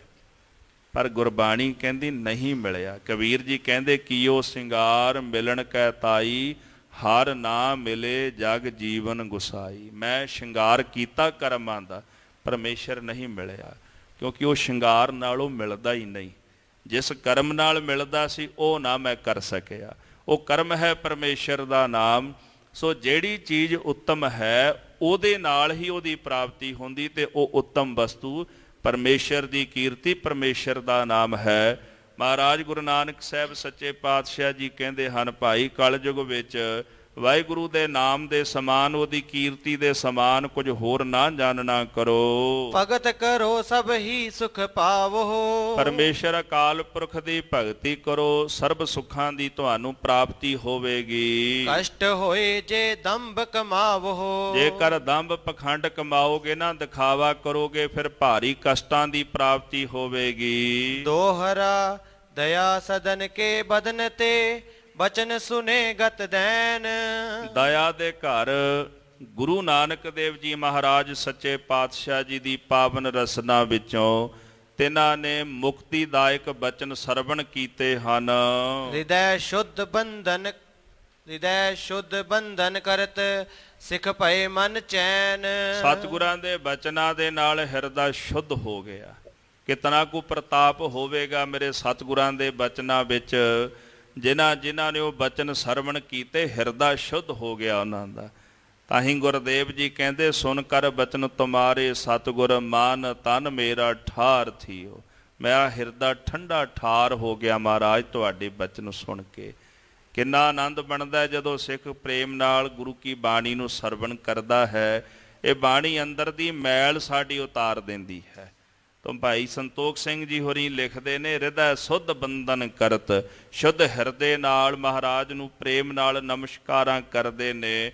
ਸਿੱਖ ਭਏ ਮਨ ਚੈਨ, ਜਿਹੜਾ ਮਨ ਪਹਿਲਾਂ ਅਸ਼ਾਂਤੀ ਕਰਕੇ ਭਟਕਦਾ ਫਿਰਦਾ ਸੀ, ਉਸ ਮਨ ਦੇ ਅੰਦਰ ਚੈਨ ਆ ਵਸਿਆ ਤੇ ਸਭ ਸਤਿਗੁਰਾਂ ਦੇ ਸਿੱਖ ਬਣ ਗਏ। ਚੌਪਈ ਜਿਤੇ ਹਤੇ ਯਾਤਰੀ ਤਹਿ ਥਾਈ, ਜਿੰਨੇ ਵੀ ਉੱਥੇ ਲੋਕ ਯਾਤਰਾ ਕਰਨ ਵਾਸਤੇ ਆਏ ਸਨ, ਸੁਨ ਸਤਿਗੁਰ ਡਿਗ ਆਵਤ ਧਾਈ। ਸਤਿਗੁਰੂ ਸਾਹਿਬ ਜੀ ਦੇ ਪਾਵਨ ਪਵਿੱਤਰ ਉਪਦੇਸ਼ ਨੂੰ ਔਰ ਜਸ ਨੂੰ ਸੁਣ ਕੇ ਸਭ ਮਹਾਰਾਜ ਦੇ ਚਰਨਾਂ ਵਿੱਚ ਆਉਣ ਲੱਗੇ। ਬੰਧਨ ਕਰਹਿ ਉਪਾਇਨ ਤਰਕੈ, ਬੜੇ ਪ੍ਰੇਮ ਦੇ ਨਾਲ ਭਟਾਵਾਂ ਰੱਖ ਕੇ ਨਮਸਕਾਰਾਂ ਕਰਦੇ ਹਨ। ਬਿਨੈ ਭਨੈ ਮਹਾਪੁਰਖ ਵਿਚਰਕੈ, ਸਤਿਗੁਰਾਂ ਨੂੰ ਮਹਾਂਪੁਰਖ ਵਿਚਾਰ ਕਰਕੇ ਅਰਦਾਸ ਬੇਨਤੀਆਂ ਕਰਦੇ ਹਨ। ਸ੍ਰੀ ਗੁਰ ਸਭਹਿਨ ਦੇ ਉਪਦੇਸ਼ਾ, ਧੰਨ ਗੁਰੂ ਨਾਨਕ ਦੇਵ ਜੀ ਮਹਾਰਾਜ ਸਾਰਿਆਂ ਨੂੰ ਉਪਦੇਸ਼ ਦੀ ਦਾਤ ਬਖਸ਼ਦੇ ਹਨ। ਸਤਿਨਾਮ ਸਿਮਰੋ ਜਗਤੇਸ਼ਾ, ਭਾਈ ਅਕਾਲ ਪੁਰਖ ਵਾਹਿਗੁਰੂ ਪਰਮੇਸ਼ਰ ਦਾ ਨਾਮ ਜਪਣਾ ਕਰੋ। ਪਾਓ ਭਗਤ ਕਰੀਏ ਛਲ ਖੋਏ, ਹਿਰਦੇ ਵਿੱਚੋਂ ਛਲ ਦੂਰ ਕਰਕੇ ਪਰਮੇਸ਼ਰ ਦੀ ਪ੍ਰੇਮਾ ਭਗਤੀ ਕਰਨਾ ਕਰੋ। ਅਸ ਜੇ ਕਰਹੁ ਤੁਮਰੀ ਗਤ ਹੋਏ, ਜੇਕਰ ਪ੍ਰੇਮਾ ਭਗਤੀ ਕਰੋਗੇ, ਨਾਮ ਜਪੋਗੇ, ਤੁਹਾਡੀ ਕਲਿਆਣਤਾ ਹੋਵੇਗੀ। ਲੋਕ ਤੇ ਪਰਲੋਕ ਤੁਹਾਡਾ ਸੁਹੇਲਾ ਹੋਵੇਗਾ। ਦਿਵਸ ਤੀਨ ਤਹਿ ਰਾਖਿਓ ਡੇਰਾ, ਗੁਰੂ ਨਾਨਕ ਦੇਵ ਜੀ ਮਹਾਰਾਜ ਸੱਚੇ ਪਾਤਸ਼ਾਹ ਨੇ ਇੱਥੇ 3 ਦਿਨ ਆਪਣਾ ਡੇਰਾ ਰੱਖਿਆ ਹੈ। ਕਰ ਕੈ ਮਰਦਨ ਦੰਭ ਕਨੇਰਾ, ਇੱਥੇ ਜਿਹੜੇ ਲੋਕ ਹੰਕਾਰੀ ਸਨ, ਪਖੰਡੀ ਸਨ, ਉਹਨਾਂ ਦੇ ਅੰਦਰ ਦਾ ਹੰਕਾਰ ਦੰਭ ਮਰਦਨ ਕਰਕੇ, ਮਲ ਕੇ, ਨਸ਼ਟ ਕਰਕੇ, ਆਗੇ ਗਮਨ ਕੀਨ ਗੁਣ ਖਾਨੀ, ਗੁਣਾਂ ਦੀ ਖਾਨ ਗੁਰੂ ਨਾਨਕ ਦੇਵ ਜੀ ਮਹਾਰਾਜ ਸੱਚੇ ਪਾਤਸ਼ਾਹ ਇੱਥੋਂ ਅੱਗੇ ਨੂੰ ਚੱਲ ਪਏ। ਚਾਹੇ ਅਨੇਕ ਉਦਾਰੇ ਪ੍ਰਾਨੀ, ਜਿਸ ਪਾਤਸ਼ਾਹ ਨੇ ਅਨੇਕਾਂ ਪ੍ਰਾਣੀਆਂ ਦਾ ਉਧਾਰ ਕੀਤਾ ਹੈ, ਅਨੇਕਾਂ ਜੀਵਾਂ ਦਾ ਉਧਾਰ ਕੀਤਾ ਹੈ। ਤਾਰੇ ਤਾਂ ਗਿਣੇ ਜਾ ਸਕਦੇ ਨੇ, ਪਰ ਉਹਦੇ ਤਾਰੇ ਨਹੀਂ ਗਿਣਾਏ ਜਾ ਸਕਦੇ। ਤਾਰੇ ਗਿਣੇ ਜਾਤ, ਤੇਰੇ ਤਾਰੇ ਨਾ ਗਿਨਾਤ ਹੈ। ਇੱਕ ਵਿਦਵਾਨ ਸੱਜਣ ਕਵੀ ਜੀ ਕਹਿੰਦੇ, ਤਾਰੇ ਤਾਂ ਗਿਣੇ ਜਾ ਸਕਦੇ ਪਾਤਸ਼ਾਹ, ਪਰ ਜਿਨ੍ਹਾਂ ਲੋਕਾਂ ਨੂੰ ਤੁਸੀਂ ਭਵ ਸਾਗਰ ਤੋਂ ਤਾਰ ਦਿੱਤਾ, ਉਹਨਾਂ ਦੀ ਗਿਣਤੀ ਨਹੀਂ ਜਗਤ ਵਿੱਚੋਂ ਕੀਤੀ ਜਾ ਸਕਦੀ। ਐਸੇ ਦਇਆ ਦੇ ਸਮੁੰਦਰ ਗੁਰੂ ਨਾਨਕ ਦੇਵ ਜੀ ਮਹਾਰਾਜ ਸੱਚੇ ਪਾਤਸ਼ਾਹ ਨੇ ਅੱਗੇ ਚਾਲਾ ਪਾਇਆ ਹੈ। ਦੋਹਰਾ ਕਰਤਿਓ ਬਚਨ ਬਿਲਾਸ ਕੋ, ਦੁਖ ਨਾਸ਼ਕ ਸੁਖਦਾਏ। ਭਾਈ ਬਾਲਾ ਤੇ ਭਾਈ ਮਰਦਾਨਾ ਜੀ ਦੇ ਨਾਲ ਬਚਨ ਬਿਲਾਸ ਕਰਦਿਆਂ ਹੋਇਆ, ਦੁੱਖ ਨਾਸ਼ਕ, ਦੁੱਖਾਂ ਨੂੰ ਨਾਸ਼ ਕਰਨ ਵਾਲੇ ਤੇ ਸੁੱਖਾਂ ਦੀ ਦਾਤ ਦੇਣ ਵਾਲੇ ਸ੍ਰੀ ਗੁਰੂ ਨਾਨਕ ਦੇਵ ਜੀ ਮਹਾਰਾਜ ਜੀ ਨਗਰ ਅਯੁੱਧਿਆ ਜਹ ਹੁਤੋ ਛਿਨ ਮਹਿ ਪਹੁੰਚੇ ਆਏ। ਜਿਸ ਜਗ੍ਹਾ ਤੇ ਅਯੁੱਧਿਆ ਨਗਰੀ ਸੀ, ਗੁਰੂ ਨਾਨਕ ਸਾਹਿਬ ਜੀ ਮਹਾਰਾਜ ਇੱਕ ਛਿਨ ਵਿੱਚ ਉੱਥੇ ਆਣ ਪਹੁੰਚੇ ਨੇ। ਕਿਉਂਕਿ ਜਿੱਥੇ ਜਿੱਥੇ ਦੰਭ ਦਿਖਾਈ ਦਿੰਦਾ ਸੀ ਨਾ, ਮਹਾਰਾਜ ਉੱਥੇ ਉੱਥੇ ਪਹੁੰਚ ਜਾਂਦੇ ਸਨ। ਇੱਕ ਤਾਂ ਵੈਦ ਹੁੰਦਾ ਨਾ, ਜਦੋਂ ਬੰਦਾ ਬਿਮਾਰ ਹੋਵੇ ਤੇ ਲੋਕ ਆਪ ਵੈਦ ਕੋਲ ਚੱਲ ਕੇ ਜਾਂਦੇ ਨੇ, ਜੀ ਆਹ ਬਿਮਾਰੀ ਲੱਗੀ ਹੈ, ਤੇ ਵੈਦ ਫਿਰ ਨਬਜ ਵੇਖਦਾ ਵੀ ਇਹਨੂੰ ਆਹ ਬਿਮਾਰੀ ਲੱਗੀ ਹੋਈ ਹੈ। ਗੁਰੂ ਨਾਨਕ ਸਾਹਿਬ ਜੀ ਦਾ ਜਿਸ ਦਿਨ ਅਵਤਾਰ ਹੋਇਆ ਨਾ, ਮਹਾਰਾਜ ਨੇ ਫਿਰ ਝਾਤੀ ਮਾਰੀ, ਸਭ ਦੀ ਨਬਜ ਪਛਾਣ ਗਏ, ਇੱਥੇ ਤਾਂ ਸਾਰੇ ਹੀ ਰੋਗੀ ਨੇ। ਜਾਣ ਗਏ ਸੰਸਾਰ ਰੋਗੀ, ਨਾਮ ਦਾਰੂ ਮੈਲ ਲਾਗੈ ਸੱਚ ਬਿਨਾ। ਇਹ ਰੋਗੀ ਨੇ ਇੱਥੇ। ਜ਼ਿਆਦੇ ਰੋਗੀ ਕਿੱਥੇ ਨੇ? ਧਰਮ ਸਥਾਨਾਂ ਤੇ। ਇੱਥੇ ਜ਼ਿਆਦੇ ਰੋਗੀ ਬੈਠੇ ਹੋਏ ਨੇ। ਤੇ ਫਿਰ ਮਹਾਰਾਜ ਨੇ ਫਿਰ ਜਿੰਨਾ ਵੀ ਭਰਮਣ ਕੀਤਾ ਤੇ ਬਹੁਤ ਸਾਰੇ ਧਾਰਮਿਕ ਸਥਾਨਾਂ ਦੇ ਉੱਤੇ ਜਾ ਜਾ ਕੇ ਰੋਗੀਆਂ ਦਾ ਇਲਾਜ ਕਰਦੇ ਰਹੇ। ਗਿਆਨੀ ਸੰਤ ਸਿੰਘ ਜੀ ਮਸ਼ਕੀਨ ਬੜਾ ਪਿਆਰਾ ਬਚਨ ਕਹਿੰਦੇ ਸਨ, ਕਹਿੰਦੇ ਬਾਬਾ ਵੈਦ ਰੋਗੀਆਂ ਦਾ। ਕਹਿੰਦੇ ਗੁਰੂ ਨਾਨਕ ਸਾਹਿਬ ਜੀ ਮਹਾਰਾਜ ਨੂੰ ਲੋਕ ਕਹਿੰਦੇ ਸਨ ਵੀ ਇਹ ਬਾਬਾ ਜੀ ਰੋਗੀਆਂ ਦੇ ਵੈਦ ਨੇ। ਕਹਿੰਦੇ ਸੁਲਤਾਨਪੁਰੇ ਦੀ ਧਰਤੀ ਤੋਂ ਨਾਮ ਦੀ ਦਵਾ ਦਾ ਝੋਲਾ ਭਰ ਕੇ ਤੁਰ ਪਏ ਮਹਾਰਾਜ ਸੰਸਾਰ ਨੂੰ ਵੰਡਣ ਵਾਸਤੇ, ਕਿਉਂਕਿ ਨਬਜ ਪਛਾਣ ਗਏ ਵੀ ਇਹ ਰੋਗੀ ਨੇ। ਜਿੱਥੇ ਫਿਰ ਲੋੜ ਹੈ, ਜਿੱਥੇ ਜਿੱਥੇ ਕੋਈ ਰੋਗੀ ਨਜ਼ਰ ਆਉਂਦਾ, ਉੱਥੇ ਫਿਰ ਆਪ ਦਵਾ ਵੰਡਣ ਵਾਸਤੇ ਜਾਂਦੇ ਨੇ, ਕਿਉਂਕਿ ਪਰਉਪਕਾਰੀ ਸੁਭਾਅ ਹੈ ਮੇਰੇ ਪਾਤਸ਼ਾਹ ਦਾ। ਸੋ ਅਯੁੱਧਿਆ ਜਾ ਕੇ ਮਹਾਰਾਜ ਜਿਵੇਂ ਉੱਥੋਂ ਦੇ ਜੀਵਾਂ ਦਾ ਉਧਾਰ ਕਰਨਗੇ, ਇਹ ਕਥਾ ਅਗਲਿਆਂ ਪ੍ਰਕਰਨਾਂ ਵਿੱਚ ਆਪਾਂ ਸਰਵਣ ਕਰਾਂਗੇ। ਸਮੇਂ ਦੇ ਲਿਹਾਜ਼ ਨਾਲ ਸਮਾਪਤੀ ਹੈ। ਗੁਰ ਇਤਿਹਾਸ ਕਥਨ ਕਰਦਿਆਂ ਹੋਈਆਂ ਬੇਅੰਤ ਪ੍ਰਕਾਰ ਦੀਆਂ ਭੁੱਲਾਂ ਦੀ ਖਿਮਾ ਕਰਨੀ ਜੀ। ਵਿਸਰ ਨਾਹੀਂ ਦਾਤਾਰ, ਵਿਸਰ ਨਾਹੀਂ ਦਾਤਾਰ, ਵਿਸਰ ਨਾਹੀਂ ਦਾਤਾ, ਵਿਸਰ ਨਾਹੀਂ ਦਾਤਾਰ। ਆਪਣਾ ਨਾਮ ਦੇਹੋ, ਆਪਣਾ ਨਾਮ ਦੇਹੋ, ਆਪਣਾ ਨਾਮ ਦੇਹੋ, ਆਪਣਾ ਨਾਮ ਦੇਹੋ। ਗੁਣ ਗਾਵਾਂ ਦਿਨ ਰਾਤ, ਗੁਣ ਗਾਵਾਂ ਦਿਨ ਰਾਤ, ਗਾਵਾਂ ਦਿਨ ਰਾਤ, ਗੁਣ ਗਾਵਾਂ ਦਿਨ ਰਾਤ। ਨਾਨਕ ਚਾਉ ਇਹੋ, ਨਾਨਕ ਚਾਉ ਇਹੋ, ਨਾਨਕ ਚਾਉ ਇਹੋ, ਨਾਨਕ ਚਾਉ ਇਹੋ। ਵਾਹਿਗੁਰੂ ਵਾਹਿਗੁਰੂ ਵਾਹਿਗੁਰੂ, ਵਾਹਿਗੁਰੂ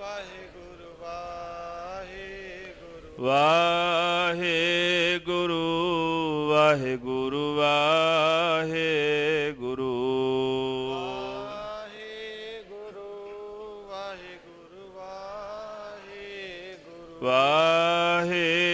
ਵਾਹਿਗੁਰੂ ਵਾਹਿਗੁਰੂ ਵਾਹਿਗੁਰੂ, ਵਾਹਿਗੁਰੂ ਵਾਹਿਗੁਰੂ ਵਾਹਿਗੁਰੂ, ਵਾਹਿਗੁਰੂ ਵਾਹਿਗੁਰੂ ਵਾਹਿਗੁਰੂ, ਵਾਹਿਗੁਰੂ ਵਾਹਿਗੁਰੂ ਵਾਹਿਗੁਰੂ,